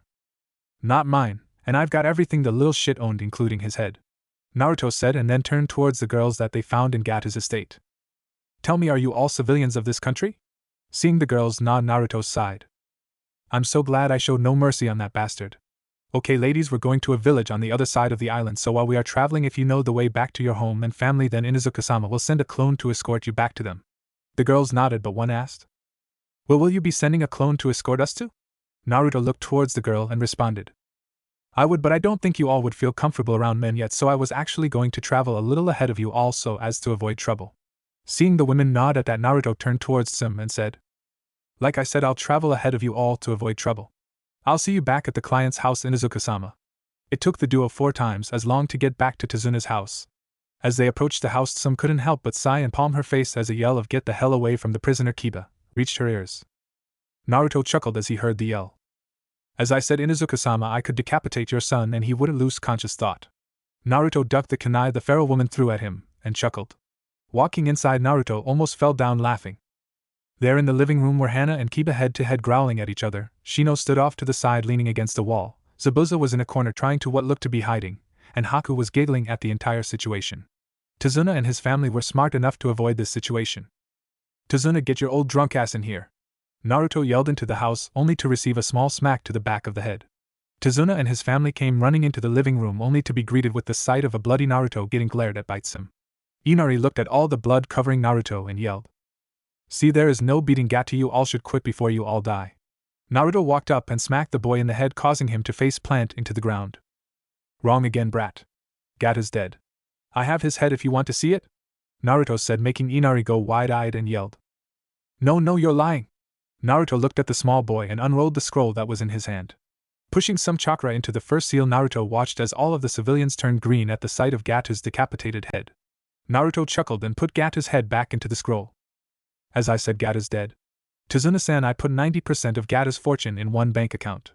This bank account is now this country's treasury. I'm leaving you in charge of it. Should I find out that you mistreat this privilege, then I'll be back to take your head. Do I make myself clear? Tazuna nodded his head at Naruto's threat and hugged the slip of paper that held the account number on it. Turning towards Zabuza, Naruto, I smiled. Well, Zabuza, looks like you weren't lying and you get to keep your head. Now then for the deal I'd like to make. Naruto dragged the same chair as before in front of Zabuza and held up the scroll he had been holding. In this scroll, Zabuza is 5% of Gato's fortune as well as his head. This is yours as long as you and your apprentice leave my team and I alone. Now this is yours regardless of what you say to my next offer. Zabuza listened to what Naruto said and signaled the boy to continue. Zabuza, as much as you hate admitting it, you have come to feel for Haku as a daughter. That being said, I would like to offer you something that neither you nor her has ever really had a home. I'm offering you a place in Konoha. You will be placed under 2 months of house arrest and then a 3-month probation period, and Haku will not have any of these problems due to not have any official ninja training. Remember, Zabuza, the 5% is yours whether you agree or not, so give some thought. Once he was done, Naruto stood up and turned away from Zabuza. Hey Phantom, can you really get us into the leaf? Naruto cocked his head back and looked at Zabuza. Yeah, no questions asked? Zabuza smiled at that. Then sign us up, brat. Naruto smirked under his mask. Good to have you, demon. Chapter 4, Happy Birthday. Naruto sat in the branches of a tree next to his team's usual training area. Naruto couldn't help but think back to the mission his team had just finished. Needless to say that without Gato breathing down their necks and Zabuza on their side, the mission went off without a hitch. Naruto smiled as he recalled how hard Kiba tried to get Haku's attention, and how Hana kept embarrassing the poor boy. Naruto chuckled as he remembered Kiba chasing Hana around trying to shut her up. Find something funny, brat? Naruto flicked his eyes towards the voice and tensed when he saw Tsume standing in the training field with Kuramaru at her side. Turning his eyes forward but keeping her in his sights, Naruto said. Nothing, just reminiscing. Tsume raised an eyebrow at those words. Oh, about what, brat? Tsume asked, making Naruto sigh again. It matters not. So tell me, what brings you out here to my territory? Naruto asked while slowly pointing his eyes towards her. Tsume gave a feral smile at that. That eye of yours and something that happened on our mission. So you going to talk, brat, or am I going to have to beat it out of you? Tsume questioned while cracking her knuckles. You know, if I were anybody else in this damned village asking about I would be trying to steal clan secrets. But seeing as it's me, I guess I don't have a choice but to tell my precious sensei. Naruto responded, the anger showing clearly in his voice. Tsume's eyes widened at this. What are you talking about, brat? Don't have a choice but to tell me? Tsume asked, looking confused. Tell me, Inuzuka-sama, have any of the techniques of your family, even the ones you make just to pass on to your children alone, ever been placed in the Hokage's vault? Naruto inquired, making Tsume send him a questioning look. No, of course not. All you have to do is claim that they are lineage techniques and they, by law, can't be placed in the vault. Naruto chuckled at the feral woman's response. Oh? By law you say, Inuzuka-sama? Then tell me, Inuzuka-sama, why is it that I was ordered under penalty of death to hand over my techniques to the village? Does the law not protect me as well, Inuzuka-sama, or am I not a part of your precious leaf village? Naruto finished his rant and then turned his back on the feral woman. Cocking his head back, Naruto showed his single blue eye filled with anger and sadness. If you wish to know anything about my eye and what happened during the mission, then go and talk to Sarutobi-san. That said, Naruto jumped into the tree line, leaving Tsume and Kuramaru in the clearing. Kuramaru, do you think he's lying? Tsume asked the massive animal that stood by her side. To be honest with you, Tsume, I'm not sure anymore. Kuramaru responded as both stared at the place the blonde-haired boy had once occupied. Hokage's tower. Sarutobi sat in his office signing paperwork and sighed. Man, what I wouldn't give for a distraction. Just as the thought passed through Sarutobi's mind, the door to his office came flying off of its hinges. Leaning his head slightly to the left to avoid a stray piece of wood, Sarutobi came face to face to a very pissed-off Inuzuka. Tsume looks like she's going to kill someone. So someone either fucked with her kids or she's confused. Please let it be the first one, Sarutobi thought as the Inuzuka matriarch and her companion came striding into his office. Can I help you, Tsume-san? Sarutobi asked, drawing a glare from the woman. Kamuri, Naruto. Tell me all you know about him now. Tsume growled out, causing Sarutobi to drop his head. Now Tsume-san, I'm sure if you asked him yourself you could get your answers. This response only drew a harsher glare from the feral woman. No it doesn't, Sarutobi-sama. I swear the boy doesn't make any sense. First it's that damn eye of his. Then I swear I saw the demon fox while we were on our C-rank mission. He tortured someone, Sarutobi. He's a fucking genin, he shouldn't know how to do that. Then he says that all the techniques he made, he claims that he was forced to put all his techniques in your vault. It doesn't make any damn sense, Sarutobi. Sarutobi watched as Tsume ranted and gathered all the information he could. Okay then Tsume-san, how about we start slow? What is it that you want to know about the young Komuri? Sarutobi asked, making Tsume give a small sigh of relief. Okay then how about we start with the technique thing? Is it true that he had to give up all his techniques? Tsume asked, drawing a dark look from Sarutobi. I'm afraid it is true, Tsume-san. Any technique that Naruto creates will be recorded and placed into the Hokage vault. Hearing this, Tsume growled. Why? Tsume asked, making Sarutobi sigh. The council said that they couldn't be labeled as clan or lineage techniques because one person isn't a clan. Sarutobi's response made Tsume growl deeply in her throat. That's bullshit. I know that one-eyed bastard's Raikiri isn't in there, so why are the brats? Sarutobi felt a tear roll down his face at her question. Because the council feels that Kakashi has a chance of having children to pass his techniques onto. To directly quote my old teammate, no decent girl would ever touch the one-eyed demon brat, Sarutobi said, making all the sound in the room stop. Damn it. It may have been the brat's fault that Kita is dead, but to steal from a child, Sarutobi. Not even I would stoop that low. Sarutobi steeled himself at her words but tried to push forward. Yes, I know, but my hands are tied until he has children. So on to your next question, Tsume-san? Tsume glared at the man's words but complied. Alright then, his eye, what does it do? How does it work? Tsume asked, making Sarutobi give a small shake of his head. Naruto-kun's eye is a strange mixture of his own natural healing, the Kyuubi's chakra, and healing chakra. You see, on the boy's 7th birthday he had an attack on him. Although the attack lasted 3 hours, the only wound we found on him was his missing eye. When we rushed him back to the hospital, where I had my most trusted physician look at the boy. As the medic Nin tried to stop the bleeding from the poor boy's eye socket, the Kyuubi's chakra was trying to regrow the eye the boy had lost. The two chakras were conflicting, however, thus activating the boy's natural healing ability. The boy's body kicked in to stop the conflict. The body, not seeing any other choice, trapped the two chakras into the boy's eye socket to not allow the conflicting chakras to travel elsewhere. Now then, on to what the eye can do.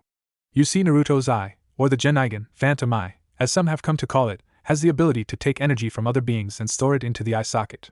The eye's power all depends on the amount of energy absorbed into the socket. So far I know that Naruto has absorbed 4 energies. Blue chakra. With this, Naruto has the ability to become one with his elements. This is how Naruto becomes a god in his Kiri no Senka technique. The drawback to this is the chakra consumption is huge even for a Jinchuriki. Yellow killing intent. With this, Naruto could drag any one emotion that someone else has felt for you and push it through your body at one time. The drawback to this is that Naruto must feel the same emotions that the opponent does. Green eye say, healing chakra. With this, Naruto has the ability to drag the souls back from the pits of hell. The drawback to this is time off of Naruto's own life and the pain the patient felt when dying. Red yokai. This is the chakra that Naruto stole from the demon fox. With this, Naruto's strength, speed, and reflexes all increase 100-fold. However, the drawback is that Naruto is in a rage while this is happening. That is all I know of Naruto-kun's eye. If you want to know more, then you will have to ask him yourself. Sarutobi said, making Tsume look at the floor and growl. Turning her back, Tsume started towards but stopped in the doorway and cocked her head. You know, Sarutobi, I may not like the brat, hell, I hate the little shit, but he did say something to me that had to get me thinking. Does the law not protect me as well, Inuzuka-sama, or am I not a part of your precious leaf village? Those were the words he said to me before he left today and sent me to you. Just thought you should know that. With that said, Tsume walked out of the Hokage's office, leaving the older ninja alone with his thoughts. As Sarutobi stared at the space that the older Inuzuka had occupied, he glared deeply. No, you are part of the Leaf Village, Naruto-kun, and it's about time I started acting like it. Sarutobi stood from his seat. Boo. At his word, 4 masked figures appeared in the elderly man's office. Yes, Hokage-sama. Sarutobi gave the masked ninja an steeled look. Gather the council. I'm taking back control of my village. At those words, the ANBU smirked under their masks. Right away, sir. With that, the ANBU disappeared to do their designated tasks. In the streets of Konoha. Tsume walked down the streets, her faithful companion at her side, and couldn't help but look for her blonde-haired pupil. Damn it, where is the brat? Tsume's rage was cut short by a guttural chuckle coming from behind her. It seems master was right, you domesticated pups are rather amusing when you aren't pissing us off. Tsume turned towards the voice to see the massive red fox that belonged to her student. What do you want, Fox? Kuramaru asked, a growl appearing in his voice. Enmika laughed at the dog's threat. Please mutt, you're about 100 years too early to be trying to take me on. Besides, I'm not here for you, so go piss on a fire hydrant somewhere. The fox's response made Kuramaru growl and lay his ear flat. Tsume placed a hand on her partner's head and stared at the massive fox. If you're not here for a fight, then why are you here? Tsume asked, making Enmika smile. Master did mention you were smarter than you appeared. No, I'm here for my master. As much as my master may not like it, I hate to see him continue to live like this. So if he won't go to your Hokage, I was hoping you would for him. Enmika said, making Tsume glare. Then why didn't ask Shino if you forgot I hate your master? Hearing Tsume's response, Enmika turned his back on the two. I was trying to do as my master had asked, and how was it he put extend an olive branch to you Inuzuka vermin, but it seems you all are part dog deep down. Tsume smiled with pride at this, only for it to drop at his next words. Yes, just like dogs, unless someone scratches your ears you just want to piss on them. Filthy mutts. With that, Enmika walked away from the duo and disappeared into the shadows. Tsume growled at the fox's words and turned and ran towards her clan compound. Next morning, Hokage Mountain. Naruto sat on top of the forest's head, staring as the sun slowly started to make its way over the tops of the trees. Naruto smiled under his mask as he saw the rays of light strike the hidden leaf and seem to set it aflame. This is a shining example of the will of fire, Heian Byusan, Naruto said, and cocked his head to look at the rabbit-masked ninja. I believe it is Kamuri-san, but I'm not here for pleasantries. No, the Hokage has a mission for you and your team. The Anbyu said, making Naruto smile. Thank you for telling me, I'll be there shortly. Naruto said, making the Anbyu nod and disappear. Naruto turned back to the sunrise and smiled. Hokage's office. Where the fuck is he? Kiba yelled, only to get face planted into the ground. Kiba, behave, we are in front of the Hokage and his guest. Hana admonished, making her little brother glare at her. I don't care, Hana, that little shit should have been here half an hour ago. The Hokage chuckled at the boy's words. As Hana was about to apologize for her brother's actions, Sarutobi cut her off. No, Inuzuka-san, he is right, Naruto-kun should have been here a half an hour ago. A light wispy chuckle made its way into the ears of all those present. Yes, but you should have known better than to interrupt me while I was watching the sun rise, Hokage-san. Everyone in the room turned towards a dark corner of the room to see Kamuri Naruto leaning against the wall. Sarutobi chuckled. Oh, Naruto-kun, what if it was important? Naruto chuckled at the old man's question. Then you wouldn't have sent Rabbit to get me? You know how easily that man gets distracted. Naruto said, making Sarutobi laugh. True, now then, Team 10, I have a very important mission for you. You are to escort these four around the village for their first day here. As Sarutobi said this, a snort resounded through the office. I know my way around, old man. This isn't the first time I've been here. Everyone turned towards the voice to see a woman in her late 30s, early 40s with waist-length red hair and jade-green eyes. Standing behind the woman were four children about 13 in age. The first one was a boy standing at about 5'4" with straight black hair and brown eyes. The boy wore a long-sleeved turtleneck shirt and khaki shorts. The next one was a girl. She had her brown hair spiked in the back and bangs covering one eye. She was wearing a loose-fitting sweater and blue jeans that were taped at the ends. The final person was also a girl that looked suspiciously like the older woman, but instead of green eyes she had cerulean eyes staring out from behind her red hair. Sarutobi smiled at the woman. Yes, Kushina, I know you used to live here, but this is simply protocol. Kushina rolled her eyes at the old man's words. So, old man, who do we have leading us around here? Kushina asked, causing Sarutobi to lose all semblance of a smile. Kushina, you are going to be led around by Inuzuka Tsume, Inuzuka Hana, Inuzuka Kiba, and Shino Aburama. Kushina nodded at the old man's words and then turned her eyes onto the blonde-haired smoke user. What about him? Kushina asked, making Naruto roll his eye. Sarutobi gave a sigh. Kushina, this is Kamuri Naruto, formerly known as Uzumaki Naruto, your son. At those words the temperature of the room seemed to drop 30 degrees. Team 10 watched as the two redheads gave Naruto evil glares. Naruto looked at the two that were glaring at him. You know, for being the wife and daughter of the fourth Hokage, you aren't all that scary, Naruto said, making the glare increase in intensity. Watch what you say, demon! The younger redhead yelled, making Naruto laugh. Sarutobi glared at the girl. Kushina, control your daughter! Sarutobi yelled, making Kushina look at him and making Naruto laugh harder. Ah, it's cute, the little girl thinks she knows what a demon looks like. Let me tell you something, little girl, you know nothing of demons, so don't speak lest you lose your tongue, Naruto said, making the young redhead grit her teeth and pull a kunai. I'll fucking kill you for taking my brother's form, you demon, the girl said, making Naruto smirk beneath his mask and touch his forehead protector. Oh, is that a fact, little girl? Then tell me, are you prepared to face your phantoms? Naruto asked and slowly started to raise his forehead protector. Naruto, that's enough. Sarutobi yelled, making Naruto chuckle and lower his forehead protector back down and said, So be it, Sarutobi. Naruto turned his back on the group. Are we going? Some of us have better things to do than lead little children around on a leash, Naruto said, making the four people grit their teeth. The voice of the Hokage stopped Naruto from leaving the office. Naruto! Cocking his head back, Naruto raised an eyebrow. Ya, old man? Sarutobi smiled at the informal response and held up a scroll. Naruto's eyes widened. My jutsu? What of them? Sarutobi gave a light laugh at the question and then spun the scroll to show the boy the small tag on it. From here on in, any jutsu that you come up with is your own and does not belong to this village. If you choose to make a clan, then so be it, however it is not for this village to dictate. That being said, Sarutobi threw the scroll into the air. Naruto smiled as he saw the scroll catch fire. Turning back around, Naruto fought back tears. Thank you, Hokage-sama, Naruto said, and then walked out of the office. As the Hokage watched the blonde-haired boy walk out of the office, he looked around at all the other people in his office. Tsume, if I were you, I would go after your student, Sarutobi said, making all of Team 10 nod and rush out the door, followed closely by their charges. Outside the Hokage Tower.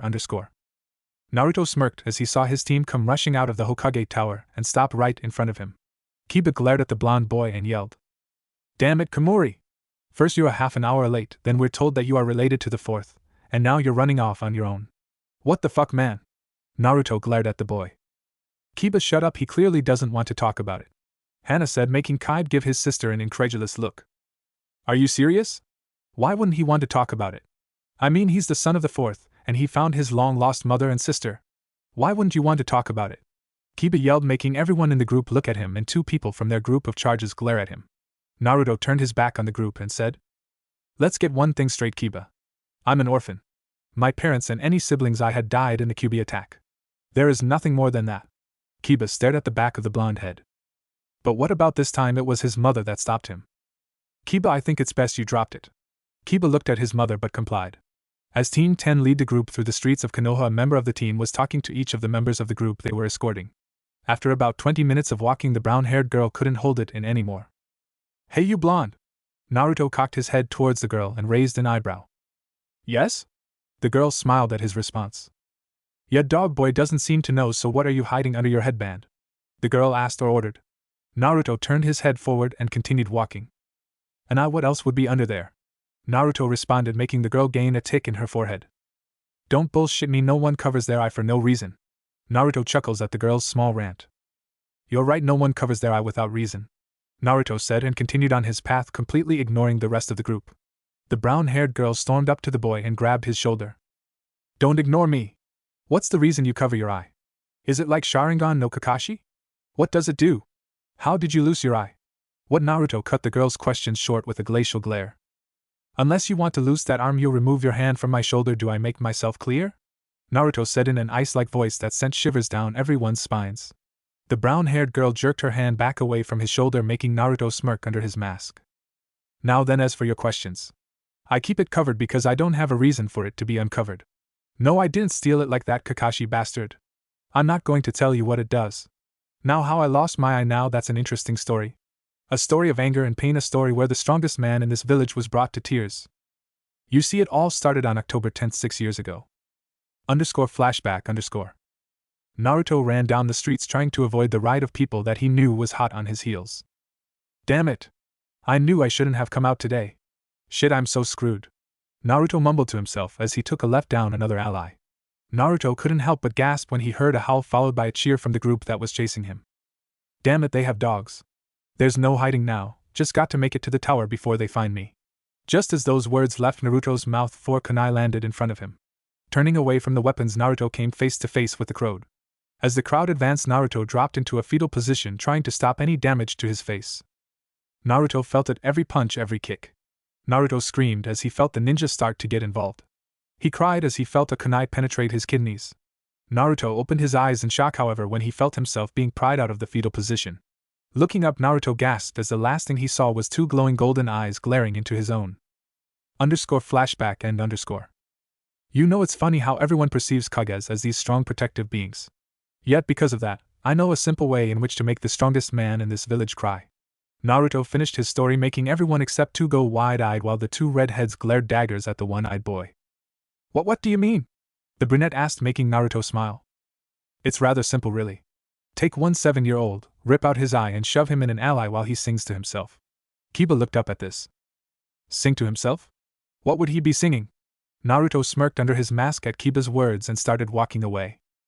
Happy birthday to me. Happy birthday to me, happy birthday to me. Chapter 5, Thank You.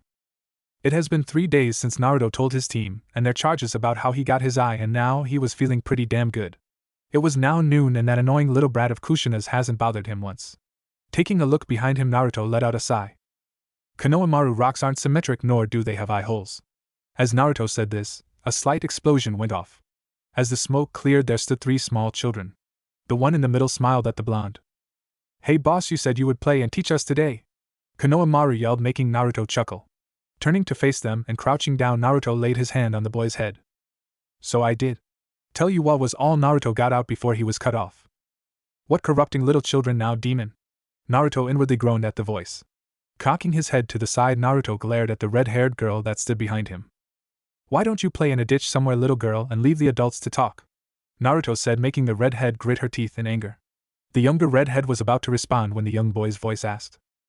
Hey boss, is she or you know? Konohamaru asked while sticking up his pinky.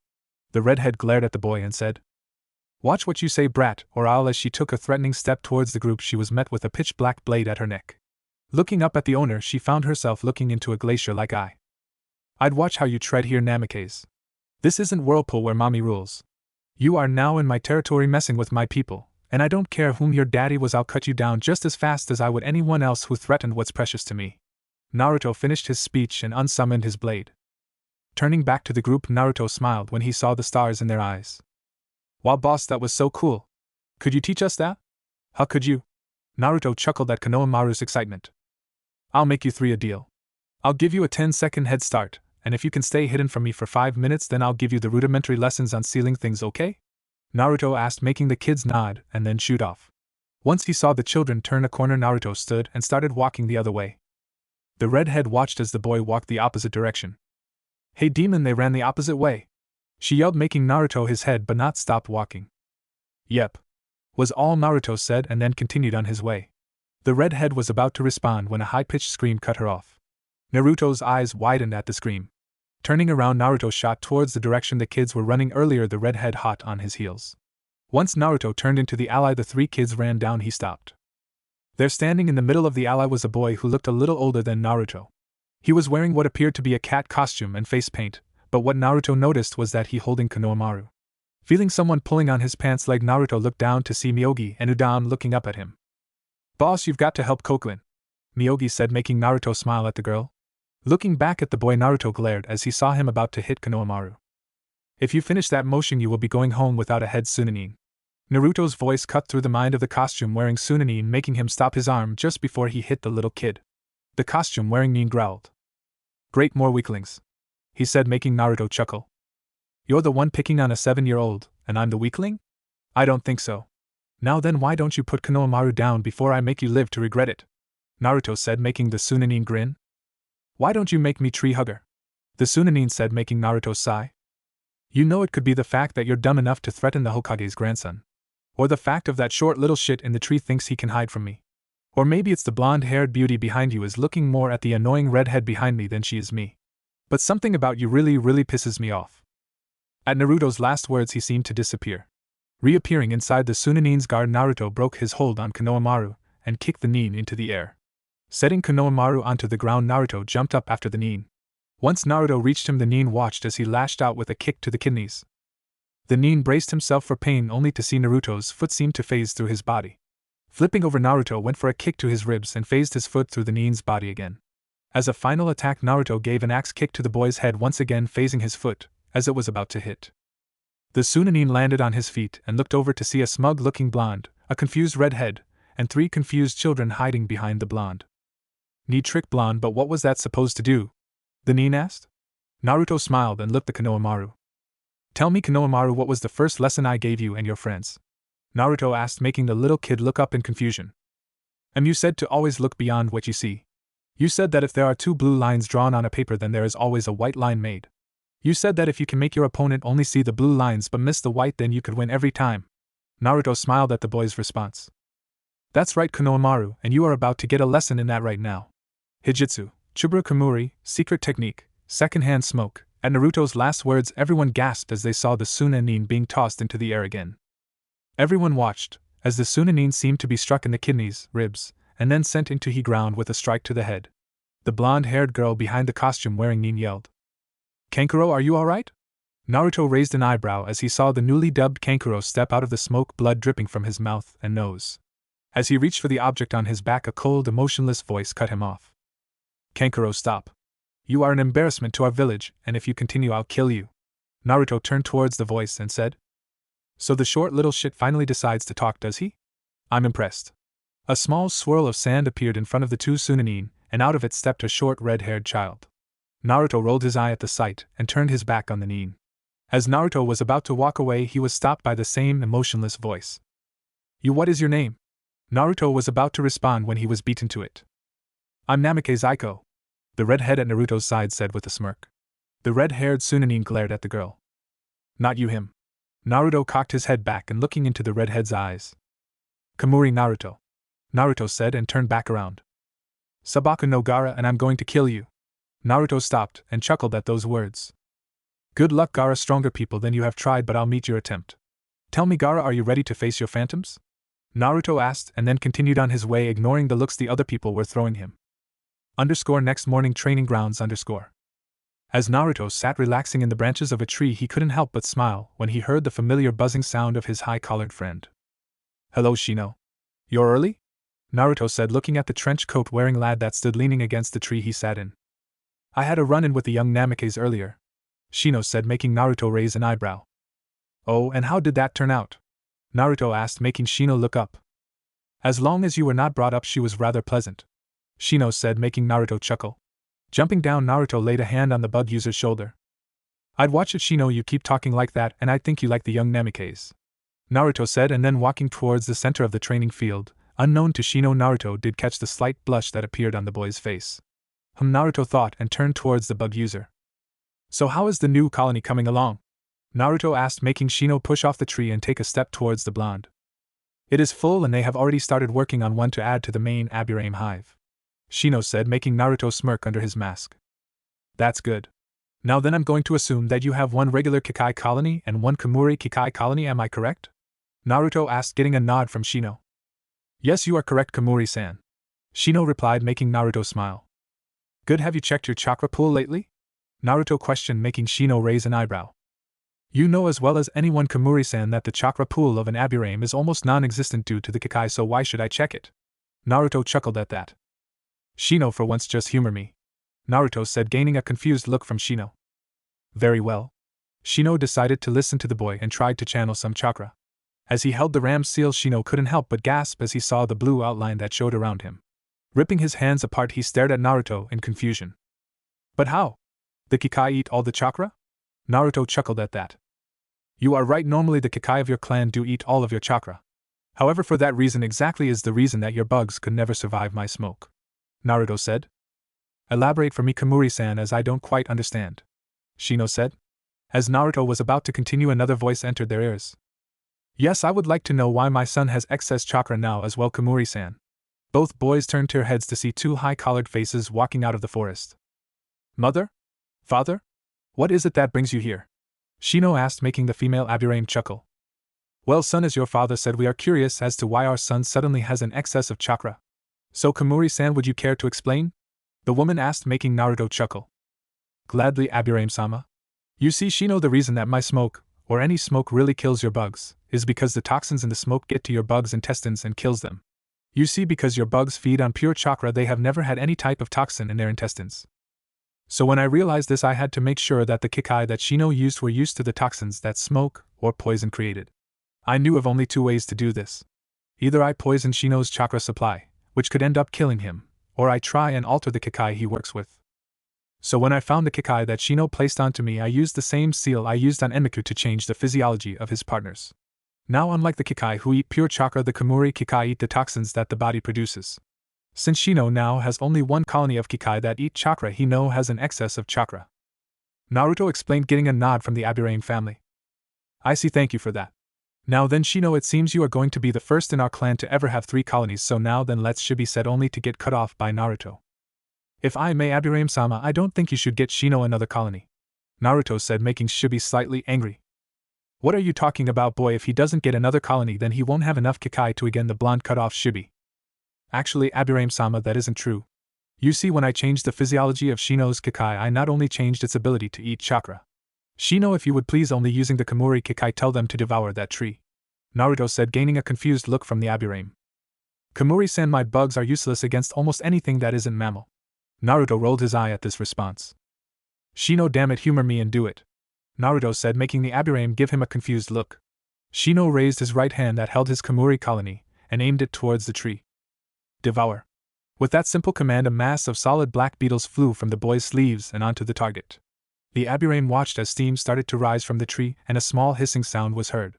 The clan's eyes widened as they saw where the colony of insects had gathered was slowly burning and melting. Like your Kikai can suck the chakra from another opponent, mine does the exact opposite and spits the concentrated form of the toxins at the opponent, causing them a mass amount of pain. Now Shino, do me a favor and create an insect clone, Naruto explained and smiled as he saw the boy start to do hand seals. Hijutsu, Kikai Bunshin, secret technique, bug clone, Shino said and finished his jutsu. His family's eyes widened as they saw the Kamuri Kikai as well as some of the regular Kikai form into an exact replica of Shino. Naruto smiled as he saw the surprised look on the Aburame's faces. As you can see, the Kamuri Kikai have no problem adapting to the jutsu your family uses. And one better is, Naruto said and threw a kunai at the bug clone. As the clone exploded, the Aburame raised an eyebrow. So what, it's just like every other time it is struck, Shibi said, making Naruto chuckle. Is it? Look at the kunai. The 3 Aburame turned to look at the kunai only to see a smoldering pile of metal. Whipping back around, Shibi asked. How? Naruto chuckled. Just like your Kikai swarm and attack the enemy after being struck, the Kamuri Kikai cling to the target as they are struck and start to secrete their toxins upon contact, Naruto said, making Shibi nod his head in understanding. Okay, so Shino could still do all of his techniques, so why wouldn't getting another hive be better? Mrs. Aburame asked, making Naruto smile. I'm not saying that getting another hive would be bad or anything. Hell, if Shino wanted to be eating something almost continuously, then he could get another hive of Kamuri Kikai. But all I'm saying is that the Aburame clan is deadly enough as it is with 2 hives of your Kikai, and maybe Shino would like the opportunity to learn some jutsu besides his clans. As Naruto said this, the Aburame's eyes widened. Shino stared at his blonde-haired teammate in amazement. How? The Kikai are still eating half of the chakra my body produces. How could I use jutsu? Shino questioned, making Naruto eye smile. You are right, Shino, the Kikai are always eating exactly half of your chakra. And it is because of that you could use jutsu now. You see, chakra coils are a lot like a muscle. The more you work them, the stronger they get, and your Kikai have been eating your chakra since you were about 5 years old, I believe. This made your coils work harder to keep up with your continually growing colony. Now, I'm not saying that you'll be able to throw out S-rank jutsu now that you have half your chakra to yourself, but you should be able to do a few C-rank ones and maybe a B-rank before you're out. Seeing the contemplative look on his teammate's face, Naruto patted the poor boy on the shoulder. Hey, don't tell me now. Why don't you go home with your parents and talk it over? I'll explain to Inuzuka-sama why you aren't here. Shino nodded and disappeared, his family going shortly afterwards. Naruto smiled as he watched his teammate disappear, only to be brought out of his musing by a voice. Well, now that was interesting. Cocking his back, Naruto smiled at the sight of Inuzuka Hana lying on his favorite branch, her 3 mean dogs lying under her in the shade. Wasn't it though? Naruto said and turned towards the girl. Where's your mother, and that scraggly-looking stray you always have following you? Naruto asked, getting a confused look from Hana. Kiba? Hana asked, getting a pointed look from Naruto. Right, what did I say? Naruto responded, drawing a laugh from the feral girl. Giving Naruto a feral smile that would have any other guy panting, she responded. He smarted off and mom put him through the ringer. So he's getting patched up while my mom cools off. I was supposed to come here and take over yours and Shino's training, but seeing as Shino has some things to handle with his family, it looks like it's just you and me, stud, Hana said, making Naruto chuckle. Keep talking like that, Inuzuka-san, and I'm going to get worried you're going to hump my leg. Hana chuckled at that response. Would you be so repulsed by the thought? Hana said, drawing an unseen blush onto the boy's face. I have no response to that, said Naruto, making Hana pump her arm in victory, and making Naruto chuckle. So what is it we are training in today, Inuzuka-san? Naruto asked, making Hana shoot him a slight glare. Okay, first things first.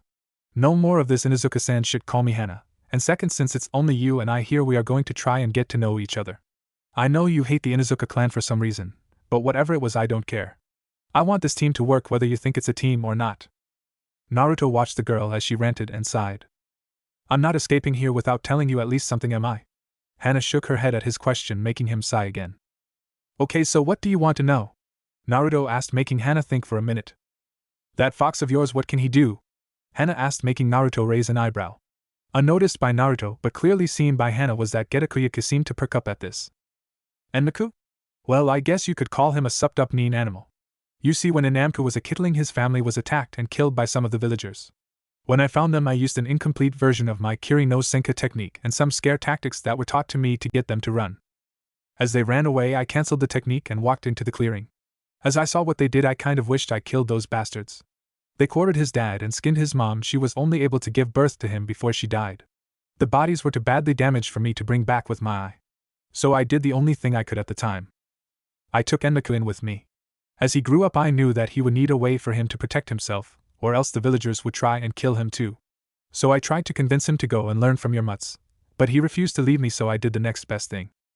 Using all the knowledge of seals and mine, knew I that I changed his physiology so that he could channel the smoke chakra like I do. As the years passes, we were able to get him to replicate a lot of my techniques, and he even has some of his own creation. The only problem I've ever had with Enmaku is his overprotectiveness. If he has something he cares about, he's willing to rip the throat out of anyone who dares harm it. Naruto explained, causing Hana to go wide-eyed. I seem to recall you putting your claws to a young Namake's throat when she made to attack the kittlings you had with you at the time, sir. Cocking his head back, Naruto chuckled at the giant fox's words. Huh. So I did. It seems we have the same problem then, doesn't it, Enmaku? Enmaku chuckled at his master's words and strode over towards him. Only if you find it a problem, sir. Enmaku responded, making Naruto give an eye smile. Turning back towards Hana, Naruto said, Enmaku, why don't you go and try to get to know the Hyamura triplets? If I'm stuck here getting to know Hana, you're stuck getting to know her partners.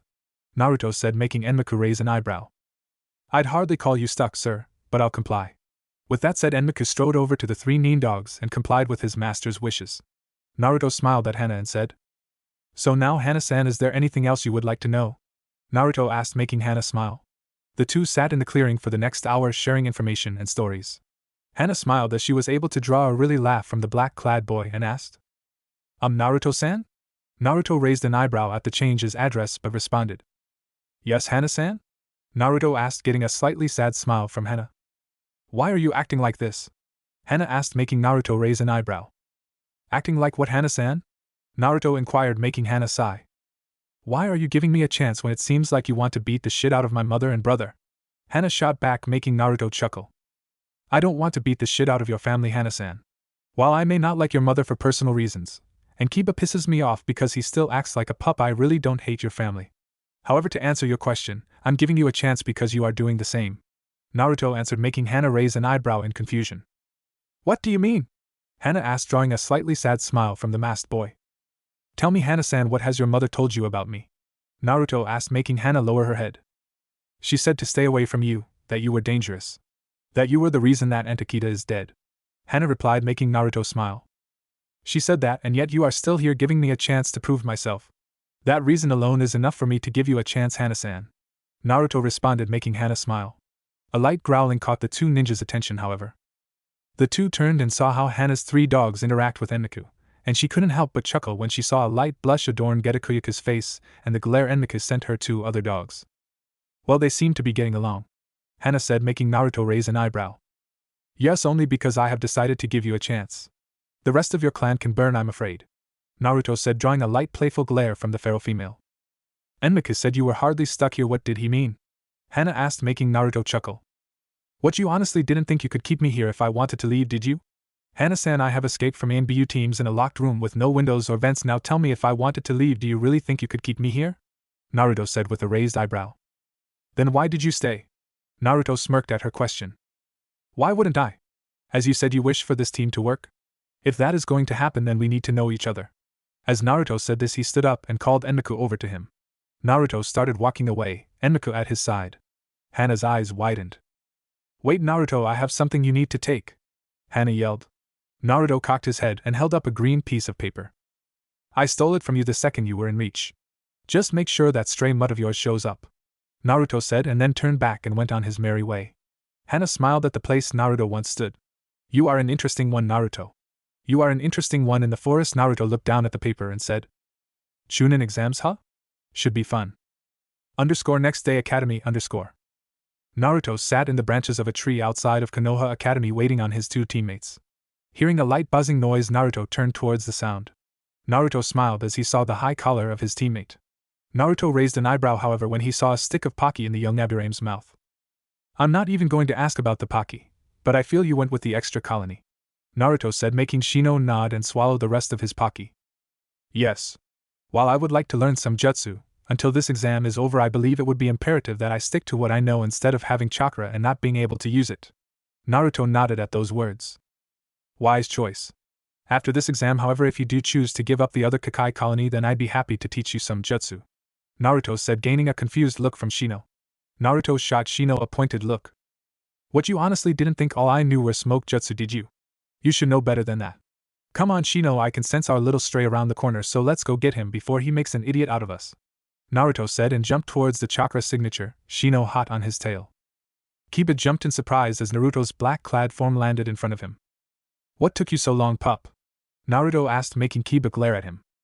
I was at the hospital making sure I was in top form before I came here, Kiba responded, making Naruto smirk. Making sure you are in top form or just checking out Haku's form? Naruto asked, drawing a blush from the feral boy. Naruto chuckled and clapped the boy on the shoulder. Don't sweat it, mutt. At least we know you and the Uchiha now play for different teams. I was worried there for a minute. Naruto's words made Kida growl. Naruto-sen, please stop antagonizing our teammate. We do need him for this exam, Shino said, making Naruto chuckle. Fine, I'll stop for now, Naruto said, and then walked into the doors that lead to the academy. As Team 10 walked up the first flight of stairs, they came across a crowd of people, and an annoyingly familiar voice say, Drop the genjutsu, we are going to the next floor. Naruto sighed as he heard the chicken asked Uchiha say this. Shino, remind me first chance I get to kill that little shit, Naruto said, making Shino nod. The team continued on, ignoring the Uchiha, as he got his ass kicked by some weird dude in a green leotard. At the door to the exam, Tsume met them. The matriarch of the Inuzuka clan smiled at the group. Good, you all made it. I was kind of worried someone would chicken out, Tsume said, drawing a small smile from two of the three boys. Looking at Naruto, Tsume raised an eyebrow. You look so happy to be here, brat. What's scared? Naruto stared at the door to the examination room.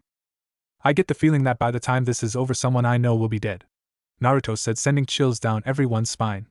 Tsume looked at her team and said, Kiba, Shino, head on, and I need to talk to this brat. The two boys nodded and stepped into the room, leaving Tsume and Naruto in the hallway alone. Brat, I hate you, Tsume said, making Naruto chuckle. You aren't alone in that.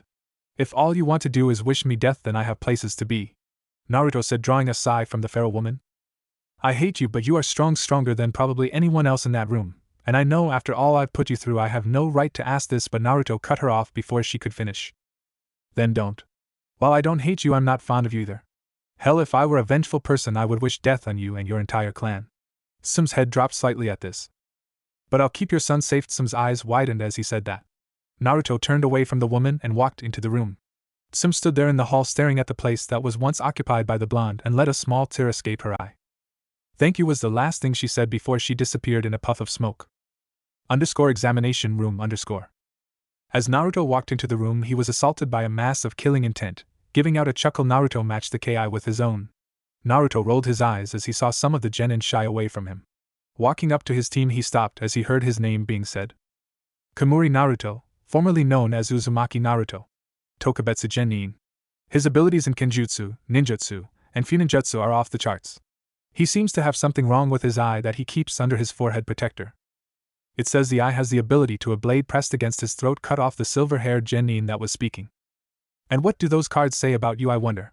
Would they say thief for sneaking into the Hokage's records where the only information on my eye is held? Would it say that someone whose chakra levels are as high as yours and who has this ability to get said info isn't a Chunin yet? I suggest you hand me that deck of cards, kid, before you find your head rolling around on the floor, Naruto said, scaring everyone who was listening. The silver-haired genin handed the boy the deck of cards only to receive a swift kick to the head. I'd watch who you give info on next time, thief. I might not be vengeful, but others don't have that problem. Isn't that right, short shit? Naruto said, making Gaara release a blast of Ki in his direction. Everyone turned when they heard a door come slamming open. No fighting during this test, brats. A scarred man yelled, scaring a few of the Chunin hopefuls. Alright, brats, take your seats, and I'll explain the rules. Rule 1, no talking. Rule 2, if you get caught cheating, then you lose 2 points. If any one of you reaches 0 points, then your entire team is disqualified. You have 40 minutes, and then I'll give you the 10th question. Naruto kicked his feet up on the desk and watched as everyone else cheated his or her way through the test. Naruto smiled as he saw Shino get the answers from one of his insects. He chuckled internally as he saw Akamura running around peeking at people's answers only to return them to Kiba. Naruto glared, however, when he saw the Uchiha copying the movements of the person in front of him with his Sharingan. Really, Uchiha? The burning red eyes aren't a dead giveaway you're cheating? Naruto thought to himself and sighed. After about 15 minutes, the scarred man approached Naruto. What's the matter, brat? Can't answer any of the questions? The scared man said, making Naruto smile. Now why would I need to do that, Ibiki, torture and interrogation specialist, when I already have the answer to every part of this exam? Naruto said, making Ibiki raise an eyebrow. Oh really, brat? Ibiki said in a menacing tone. Naruto chuckled at the stupid scare tactic. Reaching into his vest, Naruto pulled out a scroll and handed it to Ibiki. Ibiki took the scroll and unrolled it. As Ibiki read the scroll, his eyes widened. At the bottom he saw in perfect script. Well, Ibiki, is this good enough for information gathering? Rolling back up the scroll, Ibiki glared at the boy and chuckled lightly. Good move, boy, was all he said, and turned away from Naruto, making him smile beneath his mask. Naruto relaxed for the next 25 minutes until he heard. Alright, maggots, it's time for the 10th question and a little changing of the rules. From here on in, if you go for the next question and you don't get it, then you'll never be allowed to move past the rank of genin. So any of those who wish to drop out, you can try again next time. Naruto sighed as he saw team after team fall for the trick and walk out of the room. After about 10 minutes, everyone stopped raising their hands, leaving the rookie 12, Whirlpool's team, Sound's team, 2 teams from grass, 3 from mist, and 2 sand teams. Just as Ibiki was about to start, a ball came crashing through the window. 2 kunai stuck into a wall and showed a banner that said, "The sexy and single Mitarashi Enko." The ball unfolded in the air to see a purple-haired woman wearing a trench coat and fishnet, and not much else. Naruto looked at the woman and smirked. Sexy definitely, but no way you're single, Naruto said, gaining a laugh from the girl. I'd watch it, brat, big mouths like you are usually the first to die. Just as Enko finished saying that, she flung a kunai at Naruto. Naruto tilted his head to the left, slightly avoiding the kunai. Enko appeared behind the boy, catching her kunai and placing it at his neck. And that is why you die?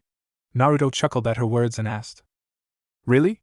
Enko raised an eyebrow at his question until she felt the light tapping of something against her back. Looking back, Enko laughed to see a kunai in the boy's hand, and it was lightly tapping her in the back right above the kidney. Ha, I like you, kid.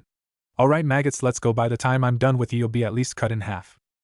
20 minutes later, Forest of Death. Alright, maggots, sign these waivers and come up here. Enko yelled as the genin landed in the clearing outside the forest. One ninja from Mist raised his hand. Waivers? Enko looked at the boy and gave a menacing smirk. That's right, waivers. People die in this mission, and we don't want Leaf to be held accountable. The genin nodded at the explanation. Aiko gave Naruto a menacing smirk. You hear that? Demon killing is allowed in this exam. You know what that means?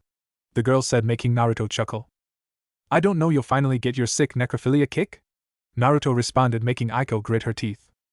No, it means I get to kill you without having problems from your village, the girl said through her teeth. Naruto rolled his eye at that. As I told Gar, stronger ninja than you have tried, but if it makes you feel any better, I'll pretend to be scared of you. Naruto threw back and grabbed a scroll off the table. Walking back towards his team, Shino raised an eyebrow at Naruto's good mood. Seeing the expression, Naruto chuckled. I just put the Namikaze brat back in her place, Naruto said, making Shino shake his head. Hearing the buzzer, all the teams shot into the forest. Shino ran beside Naruto and asked, So what is the plan? Naruto turned to Kiba to see him looking at him expectantly as well. I would have to assume the first thing we do is get a heaven scroll, and then I want to go hunting. Kiba and Shino shared a confused look at the blonde's words. Hunting? Shino asked, making Naruto nod. Yes, hunting. Something doesn't sit right with me on the silver-haired boy that I took those cards from, Naruto said, making his teammates nod. Yeah, Akumura said he smelled more powerful than Hana, Kiba said, confirming Naruto's thoughts.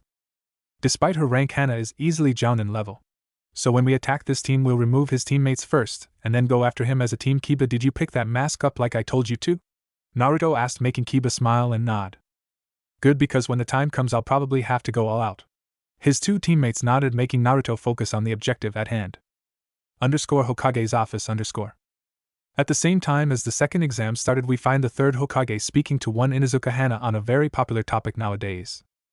Hokage-sama, I know you told my mother to ask Naruto-san himself, and I tried that, and although I got farther than my mother did no matter what I tried to ask him. He seemed to be able to answer the question without actually giving any answers. Hana said, making Sarutobi smile. Yes, Naruto-kun has that ability, I'm afraid. If the boy doesn't want you to know something, then you aren't going to know it, at least not from him. Well, how about we try and clear up some of your mysteries concerning Naruto-kun? Sarutobi said, making Hana smile. Well, Hokage-sama, Naruto-san seems to have very rapid mood swings. Is there something wrong with him? Hana asked, drawing a light sigh from Sarutobi. Yes, his mood swings. You see, Naruto-kun has those for several reasons. Tell me, Inuzuka-san, when you are about to leave for a mission, even a C rank, what happens before you leave? Sarutobi asked, making Hana raise an eyebrow. Well, I check my equipment to make sure I have everything. Then my mother questions me to make sure I have everything. I go out and pet Kuramaru, telling him goodbye. My mother and Kiba then meet me at the gates to the compound. Mom gives me a hug and tells me to come back safe, and then Kiba gives me a quick hug and tells me to give him hell. Then Mom smacks Kiba and I leave. Sarutobi nodded at her story and asked. And when you return? Hana gave a look of confusion but answered. I report to you, and then I head home. My mother and Kiba meet me at the door. Mom gives me a hug and tells me it's good to have me back safe, and Kiba tells me I look like hell, and I respond, you should see the other guy, and then we all laugh. Why do you ask, Hokage-sama? Sarutobi stared out the window as he listened to her story. Tell me, Inuzuka-san, have you ever come home from a mission where your mother and brother weren't there? Sarutobi asked. Hana gave a thoughtful look. No sir, they were always there when I got back. Mom made sure of that. Sarutobi smiled sadly at her response. Then tell me, Inuzuka-san, how do you think you would feel if your mother and brother weren't there? How would you feel if no one cared that you were fully packed and prepared? How would you feel and you left an empty house only to return to it on every mission? Hana pondered Sarutobi's questions for a bit. I don't know what I'd do. I mean, Mom and Kiba's always been there since I started doing missions. Sarutobi chuckled at the girl's response. Of course they were. You are a family, and that is how it should be. For Naruto-kun, however, family was never as happy a memory as it was for you. Hana stared at Sarutobi's statement. You see, for the first 8 years of his life, Naruto-kun was in a civilian orphanage, or on his own in an apartment. People told him that his parents abandoned him because he was a demon brat. The only thing that reassured him was me, telling him that his parents were good people. However, on the second day of his academic career, he came to me and told me he didn't want to attend the academy. After some talking, Naruto-kun was able to convince me that he would be better off taking the Tokubetsu Genin test than he was with the academy. While explaining to him the basics, I let something slip. After that, I was forced to tell him the truth. Tell me, Inuzuka-san, how do you tell an 8-year-old that the villagers were right, and that your mother abandoned you because she thinks you are a demon? Or how about the fact that she is training your twin baby sister to kill you? Lately, Naruto-kun has confided in me that after he was first told that he would sometimes come home expecting to be attacked by the same woman who gave him life. Naruto-kun has never really had any human contact in his life, so being forced to interact with your family, whom he dislikes, on a daily basis, it has forced his emotions to the limits. Hana stared slack-jawed at his story. So Naruto-san has mood swings like that because he doesn't know how to react to us? Hana asked, making Sarutobi nod. Partially correct. You see, while Naruto does have mood swings due to your family, and the arrival of Kushina and her daughter, he does over-exaggerate it. Hana's eyes widened at this news and she yelled. Why? Why would he over-exaggerate it? Sarutobi gave a sad smile and said. To keep people away from him. Hana gasped at that. Why? Hana said, not being able to force any more out. When Naruto was younger, he always tried to make friends. However, every friend he made was always ripped away from him, leaving Naruto alone and hurt. 2 of those times stood out vividly in the little boy's mind. The first was a friend he made on his first day at the academy. He and his friend hit it off really well, they had a lot in common. His friend had invited him over for lunch, and he was so excited. As he arrived, however, all he was met with was hatred from his new friend's mother. The next day at the academy, his friend came in hurt, and wouldn't even acknowledge that he existed. The second time was after Naruto-kun started his training. He had a sensei by the name of Gekko Hate. This man was Naruto-kun's kenjutsu teacher, as well as the closest thing to a brother Naruto-kun had ever had. Whenever Hate had a C-rank mission, he would let Naruto-kun tag along and fight alongside him. Hate had been there for Naruto-kun's first kill, he had been there when Naruto-kun first became Kamuri no Genaigen, he had been there for Naruto-kun's first kiss by one of the girls they freed. He was Naruto-kun's best friend. So when Hate started talking about one Miss Yuzuki Yugao, Naruto-kun was naturally curious as to why the girl wouldn't date Hate. So one day Naruto-kun followed her. After watching her for one day, Naruto-kun came to a horrific realization. The reason that Yuzuki-san wouldn't date Hate was because of him. So the next day Naruto watched and waited until he saw Hate and Yuzuki-san together. Once he did, he stepped up to them. Once he was in front of them, he started to goad Hate. After about 10 minutes, Naruto got his desired effect and Hate hit him. Lying on the ground, Naruto watched as Yuzuki-san pulled Hate away. Naruto decided then that he would construct a mask so that no one would get close. He figured that if no one got close, then they couldn't be taken away from him. Hana stared at the ground as she heard the stories. Damn it. Team 10 Forest of Death _ Naruto stared around the clearing to the beaten bodies of the mist Nins that decided they wanted a piece of his team. Shino, what scroll they got? Kiba asked as he kicked the mist Nin that was slowly gaining consciousness. It seems Kami favors us today. It is a heaven scroll. Naruto smiled at the news. Well guys, who wants to hunt a snake? Naruto asked, getting a howl from Kiba and a light smirk from Shino. Team 10 shot into the forest towards where Naruto has sensed the thief. It had taken 3 days, but they were finally closing in on that silver-haired bastard. Just as Team 10 was about to head out to attack the silver-haired genin, they felt a large burst of malevolent chakra. Shino turned towards the blonde and said, "That is near Sasuke's team. My bugs also sensed the whirlpool team near them as well." Naruto looked towards where he sensed the silver-haired genin. "If we go, we'll never be able to catch up to him," Naruto responded and then looked at Shino. Seeing the worried look he held on his face, Naruto sighed. "Damn it, Kiba, let's go, change of objective," Naruto yelled, making the pharaoh boy raise an eyebrow. "Why decide he's not worth it?" Kiba asked, making Naruto shake his head. "Nope, we're going to go save Shino's wannabe girlfriend," was all Naruto said and jumped off towards the pulse of malevolent chakra. It took 30 minutes of straight travel to reach the site of the churka. What they saw pissed Shino off beyond any reason. There in the clearing was 2 knocked-out whirlpool Nin. Sasuke stood off the side, strange flame-like tattoos adorning his face, Aiko pinned between his body and a tree. "You're the daughter of the 4th. You would birth strong children for the Uchiha," Sasuke said, his voice holding a menacing quality. Just as Sasuke leaned in towards the girl, a voice cut through the clearing. "You will release Namikaze-san immediately." Sasuke turned towards the voice and glared when he saw Shino standing there in the clearing. "I'd do what he says, assfag. I've never seen Shino mad or any other emotion really. So I'd watch where you tread." Sasuke turned his gaze to the new voice and growled. "Kamuri!" Naruto smirked when he heard his name. "Yes, but your fight isn't with me today, Sasuke," Naruto said and pointed to Shino, who was unbuttoning his sleeves. "Release her, Uchiha, or you will not walk away from here unscathed," Shino said, making Sasuke smirk. "So, Bug Boy, you really think you can take me and my new power?" Sasuke asked, making Shino raise his right arm. "You continue to ignore me, Uchiha. Devour," Shino said, releasing the swarm tiny black beetles. Sasuke threw the red-haired Namikaze to the side and started doing hand seals. "Kaitun, Hausenka, fire release, mystical fire flower," Sasuke yelled, shooting out multiple blasts of fire. Sasuke's eyes widened as he saw the beetles shoot right through the fireballs and continue towards him. Sasuke jumped to the side only for the beetles to follow him. Aiko watched as Shino controlled the mass of insects with small waves of his hand. "How? My mom told me that the biggest weakness that the Abderrahim hold is to fire?" Aiko asked, gaining a light chuckle from beside her. Turning towards the sound, Aiko saw the smiling face of Inuzuka Kiba. "Your mother's information would normally be right, but even though she gave birth to him, she doesn't know Kamuri very well," Kiba said, making Aiko growl. "What do you mean? What does that demon have to do with this?" Aiko said through gritted teeth. "From the first day this team was made, Kamuri somehow knew our weaknesses. He knew Shino was weak against fire, and he knew that I was brash and would rush into things head first. I don't know how he did it, but over the last 2 months we've been a team. Kamuri has been able to take those weaknesses and almost smother them. Now Shino's bugs don't have a problem with fire, and hell, soon he'll be able to use jutsu, all because of Kamuri.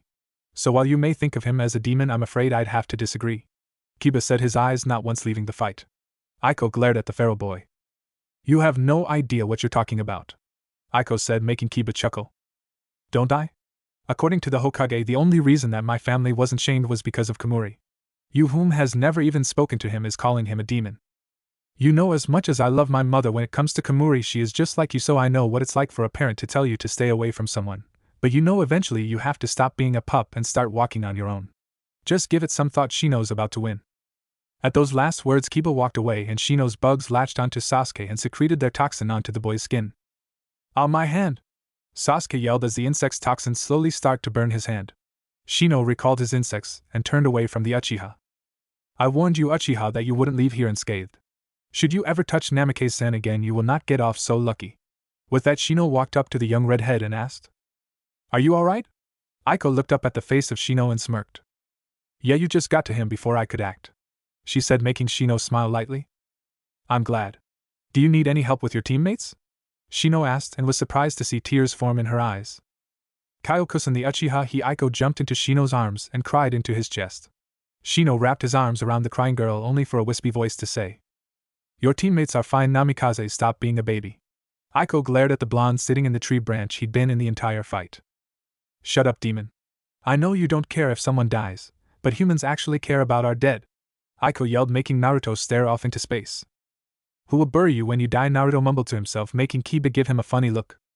"What was that, demon?" Aiko's yell broke Naruto out of his thoughts. "It matters not, and besides, your teammate is alive," Naruto said and threw a rock at her dead teammate. Hearing him groan, Aiko's eyes widened. "Kyo? Kyo, are you alive?" Hearing him groan again, Aiko jumped from Shino's arms and ran towards her teammate. Shino watched all of this, suddenly missing the warmth her body provided. "Shino, let's go, we still need to make it to the tower," Naruto said, making Shino nod and follow the boy out of the clearing. "My insects say that they smell your blood, Kamuri-san, are you harmed?" Shino asked, making Naruto chuckle. "No, just a stray kunai nicked me," Naruto responded, making Shino raise an eyebrow. "Kamuri doesn't get hit, let alone by someone like the Uchiha." 2 days later, Tower Arena. All the Chunin hopefuls stood in arena floor staring at the stage that held the Hokage. "Congratulations to all those who have made it this far. I would first like to say that I am proud of how strong each of you are. However, I'm sorry to say that we still have far too many to continue, so we are going to have some preliminary matches. Okay, these matches are going." An oddly sickly voice cut the Hokage off. "I'm sorry, Hokage-sama, but I think it would be best if I took over the explanation from now on," Hate said, making the older man smile. "Yes, of course, continue," Sarutobi said, stepping back and allowing the sickly ninja to continue. "Now then, is there anyone who would like to forfeit?" Hate asked. At this, the silver-haired genin from the first exam raised his hand. "I'm afraid that I just don't have the chakra for it," he said. Just as Hate was going to declare it office, a light airy chuckle stopped him. "Oh? Not enough chakra, you say? Tell me, thief, what type of techniques do you use that a Jounin-level chakra pool isn't enough?" Everyone turned towards the voice to see Naruto leaning against the back wall with his arms crossed. The silver-haired genin smiled at Naruto and responded, "I'm sorry, Naruto-kun, but I think your senses are off. I mean, I'm hardly standing right now." Naruto smirked at that and walked up and leaned in and whispered to the silver-haired boy, "I know exactly who you are, Yakushi Kabuto. Officially you are a medic nin in training and a genin of Konoha. Unofficially, however, you are that snake bastard's little fuck buddy. So let's get this out of the way now. I don't care if it's now and here or later, however, I will kill you before you cause any trouble for the old man. Do I make myself clear, Kabuto?" Kabuto's eyes widened as he heard this info. Turning to the proctor, Kabuto smiled. "Is it too late to change my mind?" Everyone was confused at what happened, but Hate allowed it. "Good, could all the contestants except Nara, Shikamaru, and Tsuchi-kin leave the arena floor, please?" Hate asked, making all the genin move up the steps to the stands. As the Sarutobi sat watching the Chunin hopefuls prepare, he couldn't help but smile as he saw the smoke of his pipe start to make shape. "Make sure I'm up against Kabuto in this fight, old man, and I'll explain later." Looking over at Naruto, Sarutobi gave an almost invisible nod. Naruto smiled as he saw that. "So you all made it to the preliminaries. That's good to see." Naruto turned towards the voice to see Inuzuka Tsume and Inuzuka Hana along with Shino's parents. Naruto smiled as he saw Kiba jump towards his mom and started telling her and his sister about his fights in the forest. Glancing over towards the Aburaim family, Naruto saw Shino's parents asking about his performance. Quickly hiding the want and need in his single visible eye, Naruto walked away from them and started checking his supplies.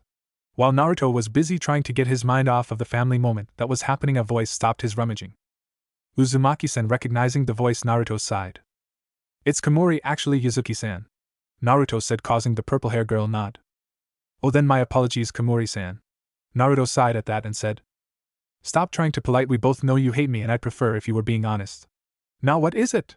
Here to wish me death?" Yuzuki jumped when he said that. "No, that's not it at all," Yugao said frantically, making Naruto raise an eyebrow. "Then what is it, Yuzuki-san?" Naruto asked, making Yugao sigh.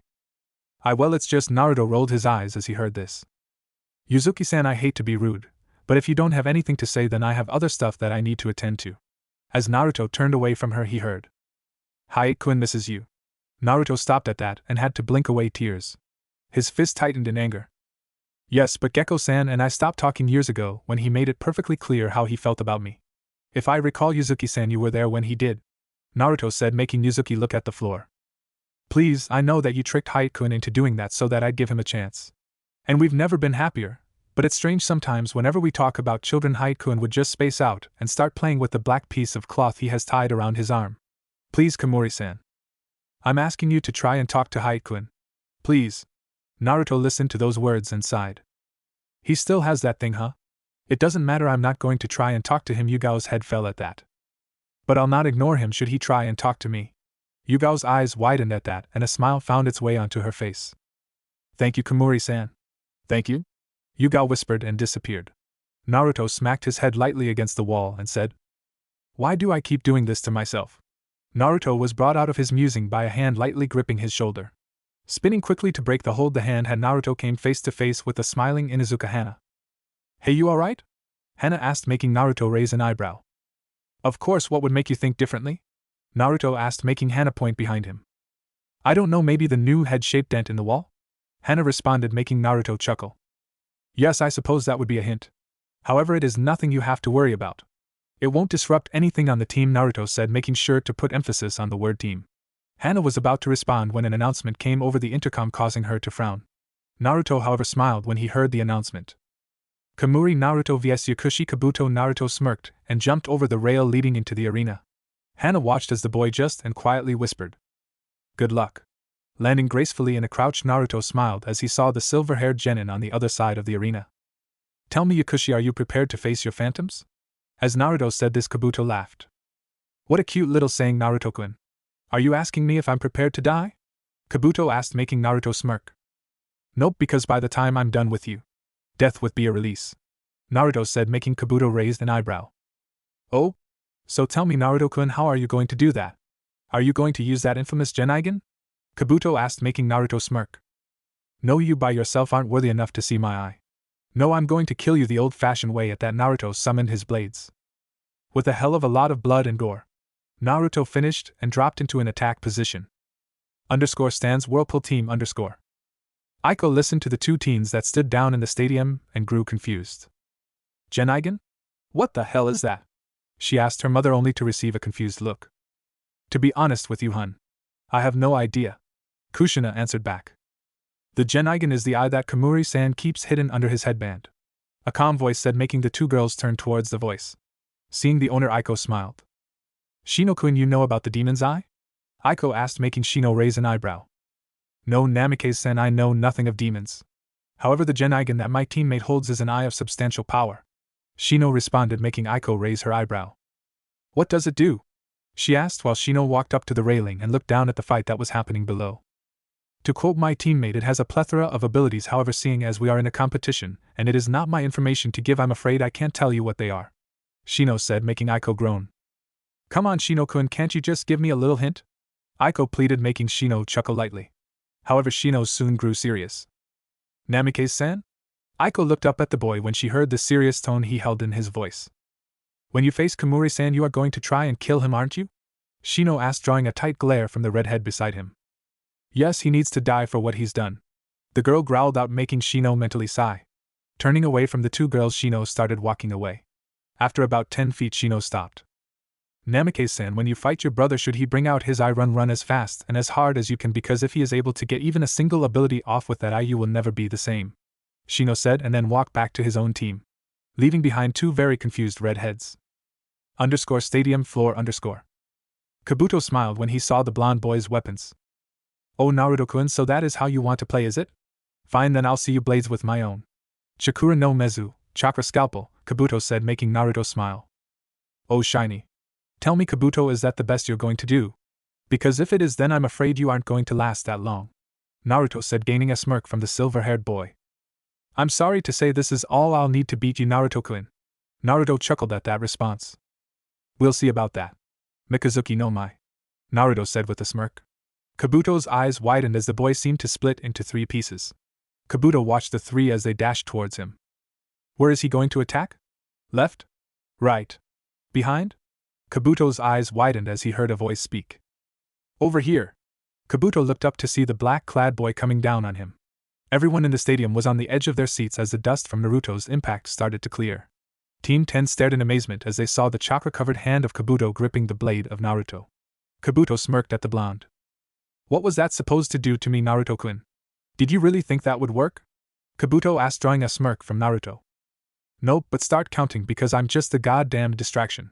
Kabuto's eyes widened at that. Before the silver-haired boy could react, an uppercut sent him into the air. All of the other genin teams watched as the bold-haired boy leapt into the air after the silver-haired traitor. Kabuto brought his arms over his chest as he saw the kick the blonde was aiming for it. Kabuto's eyes widened in amazement, however, when he saw the boy's foot seem to pass through him. The blonde-haired boy flipped in the air and sent a punch at the older boy's solar plexus. Kabuto moved to catch it again, only for Naruto's hand to pass through his own as if it weren't even there. What the hell is going on? Kabuto thought as he saw the boy go for an axe kick to the throat. Kabuto flipped in the air and landed, looking around for the blonde-haired boy. Kabuto glared at the seemingly empty arena. Alright, brat, where are you? Kabuto asked, only for his eyes to widen as he heard Hijitsu, Chibura Kamuri. As those words rang out through the arena, Kabuto was sent into the air again. Team 10 arena stands. Team 10's eyes widened as they saw the silver-haired boy getting kicked around by a seemingly invisible force. Kiba turned towards his usually silent teammate and asked, Hey Shino, do you know what that move is? Shino shook his head at the feral boy's question. No Kiba, I do not. However, I do fear for Namikaze-san should she be forced to face said technique. Shino responded, making Kiba lightly sigh. Man, can't you go for someone who doesn't want to kill our teammate? Kiba asked, making Shino blush. Arena floor. Naruto smiled as he saw Kabuto drag himself out of the small crater he created. Come on now, Kabuto, it's been 2 minutes already. Naruto said, drawing a confused look from Kabuto. Why is he timing it? What does it matter how long it's been? His thoughts, however, were interrupted by a fist to the back of his head. Picking himself back up, Kabuto turned and looked in amazement as he saw Naruto standing there. But how? I know that wasn't a clone I was looking at. Kabuto asked, making Naruto chuckle. Hijitsu, Asobi Dedo, secret technique, playing dead. This jutsu allows the user to teleport a small distance to allow him to get closer to his opponent. Now hurry up, Kabuto, 3 minutes have passed. Naruto said, making Kabuto growl. Why the fuck are you keeping time? Kabuto yelled, making Naruto chuckle. You still haven't figured it out yet, have you? Naruto asked, making Kabuto go wide-eyed. Figured what out? Kabuto asked, making Naruto grin viciously under his mask. In 10 minutes you will die. As those words rang out through the stadium, everyone's eyes widened. Kabuto looked at the blonde wide-eyed. You lie. Naruto raised an eyebrow at that and shrugged. Believe what you want, but in 6 minutes this match is over. So really I don't care if you believe me. Naruto said, making Kabuto slightly frantic. No, I'll not die, I'll kill you first, I'll not die.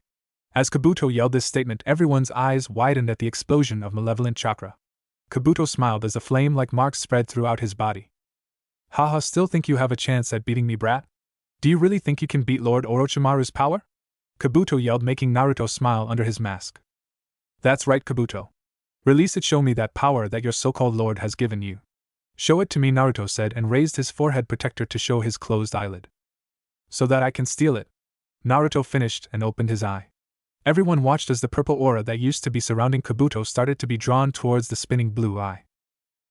Spectator stands. Anko was about to jump down into the arena and stop Naruto from proceeding when a firm hand stopped her. Turning towards the hand, Anko saw one Sarutobi Asuma. Glaring at the human freight train, Anko yelled. What the hell are you doing, Asuma? Let me go. I've got to stop that brat before he does something stupid. Asuma chuckled at that. Calm down, Anko, I assure you Naruto-kun will be fine. Asuma said, drawing an incredulous look from the fishnet-wearing woman. Are you stupid, Asuma? This is Orochimaru's curse seal we're talking about. You have no idea what having that power in your body is like. If that boy takes that power, then he'll be susceptible to Orochimaru's influence. Anko said, only to hear a light chuckle from behind the two jounin. I think you underestimate the power of Naruto-kun's eye, Anko-chan. Turning towards the voice, Asuma chuckled. You would know, wouldn't you, Pops? Asuma said, making the old Hokage smile. Yes, I'm afraid I've been on the receiving end of that. I'm more than I care to tell. This drew a chuckle from both of the Sarutobi males. Anko looked at the Hokage and said, Sarutobi, I know you think the world of the kid, but I mean this is Orochimaru we're talking about. No matter how powerful that eye is, I highly doubt that it could control the power of the curse seal. Anko said, making the old Hokage chuckle. If I didn't know any better, Anko, I would agree with you. However, no matter how strong Orochimaru's curse seal is, that I will tame its power without a problem. Hiruzen said, making Anko give the man a speculating look. How can you be sure? I mean, the only one who could win against Orochimaru's power was the Yondaime. Anko said, making Sarutobi chuckle. Yes, but even the Yondaime was brought down by one being Anko-chan. Hiruzen said, making Anko raise an eyebrow. What does the Kyuubi have to do with this, Sarutobi? Anko asked, making Hiruzen laugh. Anko-chan, I've been on the receiving end of 3 out of the 4 powers of his eye, and I have never seen something so powerful. But let me tell you, the most surprising thing I've ever seen was when Naruto-kun's eye turned a solid red. Anko gasped at those words. You mean? Hiruzen nodded at her question. That's right, Naruto had not only stolen from the nine-tailed fox, but he had taken what he stole and made it his own. All the chakra that he stole from the fox is now located in his right eye socket, never to be allowed to pass into his body without permission. Hiruzen explained, making Anko go wide-eyed. Does that mean the Kyuubi is dead? Anko asked, making Hiruzen shake his head. No, Naruto wasn't stupid enough to try and steal all of the fox's chakra in one go. However, if what Naruto-kun says is true, then he's not exactly the Kyuubi anymore either. Hiruzen said, making Anko raise an eyebrow. What do you mean? Anko inquired, making Asuma laugh and answer this time. According to Naruto-kun, he stole enough chakra from the fox and contained it in his eye that the fox only has 7 tails left. Anko laughed when she heard that. The point I'm trying to make, however, Anko-chan, is that no matter how strong or how evil Orochimaru's curse seal is, it is no match for the 9-tailed fox. Hiruzen said, making Anko nod. All eyes turned back to the arena floor, however, when they felt another explosion of malevolent chakra. _arena floor _ Naruto flexed his hands as he felt the power flow through him. Looking up at Kabuto, Naruto saw the evil smirk on his face. Ha brat, now you have no chance but to accept Lord Orochimaru. The power of his curse seal will draw you to him. Kabuto yelled, making Naruto look back at his hands and flex them. You really are a fool. I feel no such pull towards that man. Naruto said, his voice void of emotion. Kabuto's eyes widened. What? How can you not feel to pull from the curse seal? Kabuto yelled, making Naruto give him a blank look. I see now. With this chakra I gain a superior ability to control the chakra that circulates through my body. However, in doing so I hold no feelings. Naruto explained in a monotonous voice. Kabuto growled in anger and shot towards the blonde-haired boy. Don't ignore me! Kabuto yelled, making Naruto look up at him. Kabuto faltered when he saw the spinning dark purple orb in the boy's right socket. Kabuto shot his hand forward, his Chakura no Mezes still activated. Everyone stared in amazement as Naruto reached up and stopped the scalpel with his bare hands. Kabuto's eyes widened. How? Your tendons and muscles should have cut from that. Kabuto growled at the blonde boy. In this form, the control I have over the chakra in my body surpasses that of Tsunade of the Sannin. I merely coated my hand in a protective layer of chakra to stop the effects of your scalpel. Naruto explained in a monotonous voice. Kabuto's eyes widened. You really are a phantom. Kabuto yelled and broke the hold Naruto had on him. Naruto watched as the silver-haired genin jumped back away from him. Who will bury you when you die? Naruto asked in that same monotonous voice. This question drew everyone's attention. Kabuto glared his eyes at that and asked. What did you say, phantom? Naruto looked up at the people in the stands with a blank, emotionless look. It was something a mercenary said to me when I first gained my title. Do you know what the difference between us humans and phantoms like you is? We bury our dead. Tell me, phantom, who's going to bury you when you die? And now that no emotions cloud my thoughts, I can't help but agree with he who spoke those words to me. So now I ask you. Who will bury you when you die? Naruto asked, his face and voice portraying no emotion. The only response Naruto got was a growl and anger from the silver-haired boy. Naruto sighed at that. I suppose it doesn't matter now, Naruto said, making Kabuto glare at him. Oh, and why not phantom? Kabuto asked, making Naruto look at him with that emotionless eye. Because your time is up.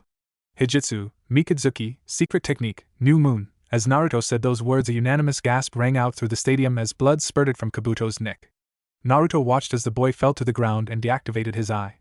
Lowering his forehead protector, Naruto spoke, emotion finally filling his voice. It's useless to try and heal yourself, Kabuto. I made sure to sever your spine in that attack. With your healing ability, I'd say you have about 45 seconds until you bleed out. Was all Naruto said before turning his back on the dying genin on the floor. Naruto smirked when he heard the words. Shousha Kamuri Naruto.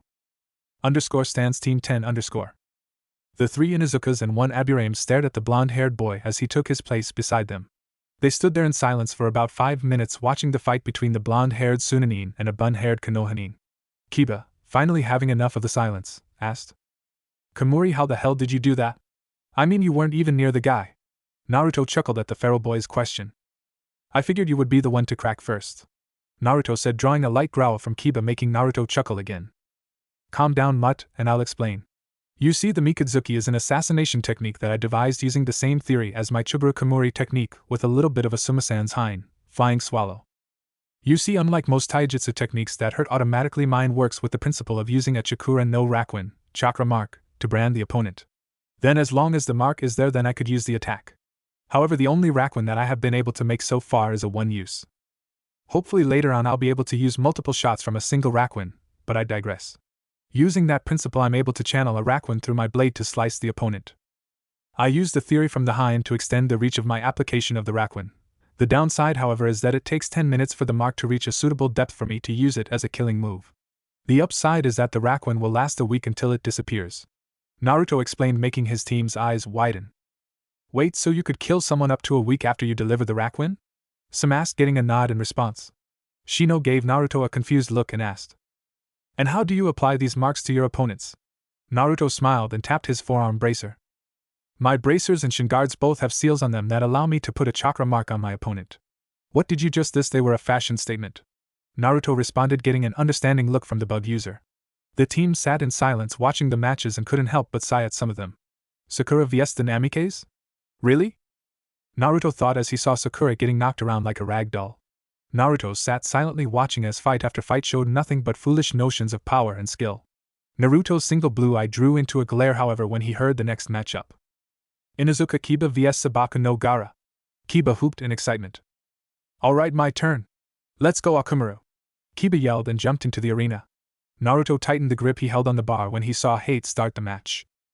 Be careful against him, Kiba, he's not like you, Naruto whispered, worry showing clearly in his voice. _arena floor _ Kiba smirked at the small redhead that stood across from him. Jujin Bunshin. Kiba yelled, turning Akamaru into a perfect clone of himself. Gaara watched as the two feral humans rushed at him, only to be stopped by a wall of sand. Kiba jumped back away from Gaara and tried from another angle, only to be stopped again. This process continued for about 5 minutes before Kiba jumped away from the red-haired Nin and called Akamaru away. No matter what way we go about attacking him, it doesn't work.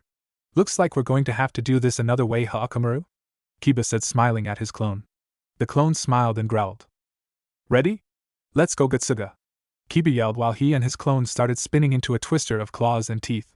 Gaara stared on impassively as he saw the two approaching twisters.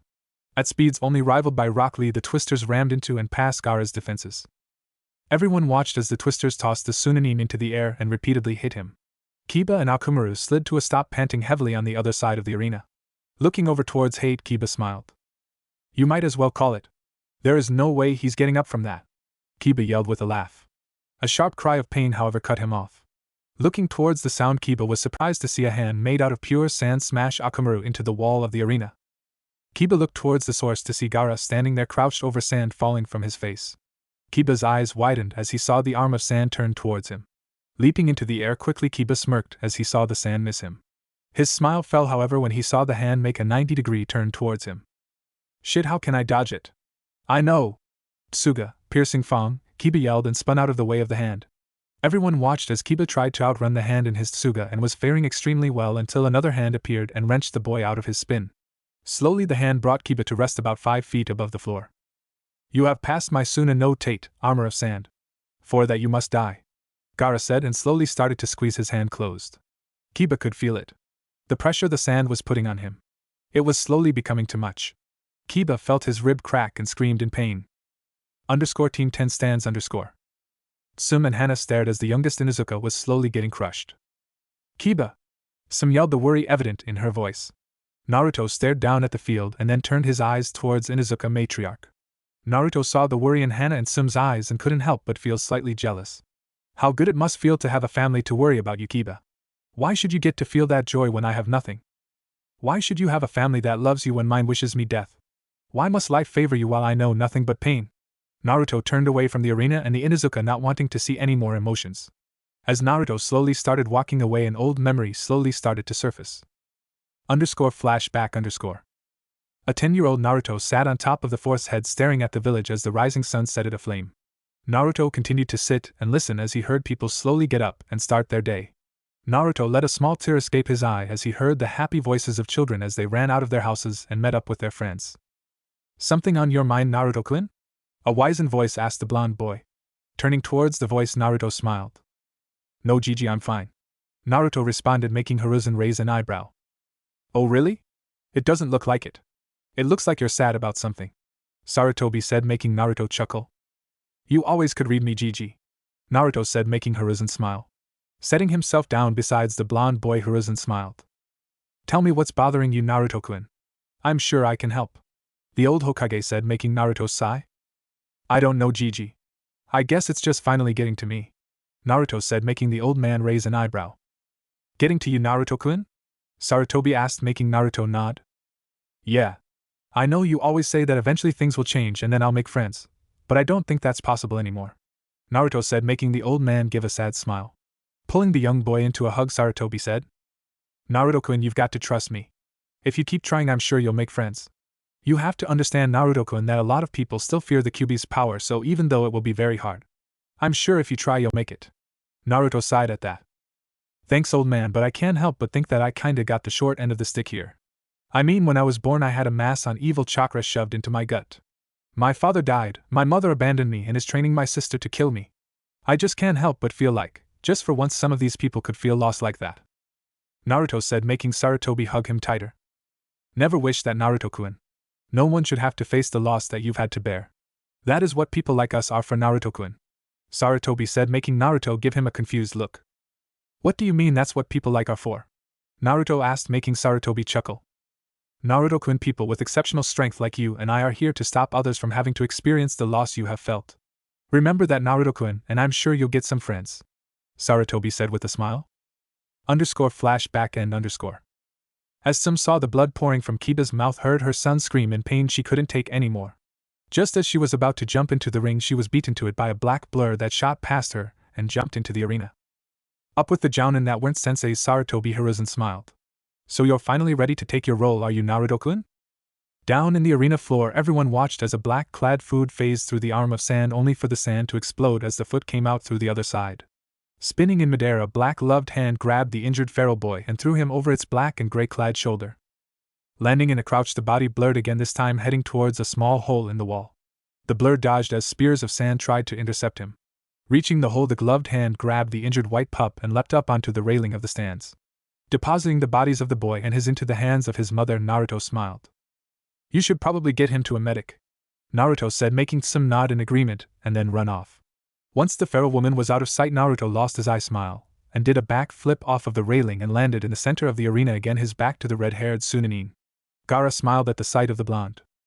Okamori here to let me kill you. Mother calls for your blood. Gaara asked in a slightly psychotic tone. Naruto turned to face the redhead, his hair hiding the top of his face. No, Gaara, I'm here to end this fight. You think that just because you're strong and that you've felt loss, you think that means you can kill those that have it better than you? Naruto whispered, drawing a glare from the red-haired boy. You have no idea of loss I killed to prove my existence, and I'll continue it with you. Gaara yelled, sending a hand of sand at the boy. Gaara gave an insane smile as he felt his hand connect with something. His smile dropped, however, when a guttural voice yelled. Hijitsu, Kyuubi no Gufu, secret technique, nine-tailed tornado. Gaara watched as his hand of sand was shredded by a pitch-black tornado, leaving small fragments of glass in its place. Looking towards the source, Gaara saw a horse-sized fox with piercing blue eyes growling at him. Naruto walked up and put his hand on top of the fox's head, instantly calming him. You say I know nothing of loss, Gaara. You say you killed to prove your existence. I say you're wrong. I do no loss. However, if you so wish to continue this fight, then fine. At that, Naruto lifted his head to show a spinning yellow in his socket. Show me, Gaara. Look into my eye and show me those phantoms that you hide in your soul, Naruto said, making Gaara freeze. Gaara could feel it, the anger, the sadness, the loss that all those in his village have felt towards him. He could the hatred his father felt towards him at the waste of a perfectly good weapon. He felt the sadness his sister felt towards him for the loss of her little brother and the creation of this monster. He could feel the loss Kankuro felt whenever Gaara threatened him. Gaara gripped his head in pain. No! No, make it stop! Make them stop! Gaara yelled, falling to his knees in pain. Stop! Gaara yelled, only to receive his wish as all went black at two simple words. Gogia Furin, 5-element seal, Naruto yelled and slammed his fingers into the seal of the sand Jinchuriki. Staring down at the boy, Naruto smiled. When this is over, Gaara, you'll be able to face those phantoms and become the ninja you should be, Naruto said with a smile. Looking up into the stands, Hana's eyes widened when she saw the blood pouring down his face. Looking back down at Gaara, Naruto dropped to his knees and screamed in pain. As Naruto fell backwards, however, a pair of feminine arms caught him. As the blonde lost consciousness, the pharaoh woman smiled. Thank you, Naruto-san, thank you. What if Naruto has harem with Hana, Tsume? And thanks for watching my video till the end. If you enjoy this content, then do consider subscribing to my channel, and leave a like if you guys need the next part, comment down, and thanks for watching the video, and see you guys in the next video.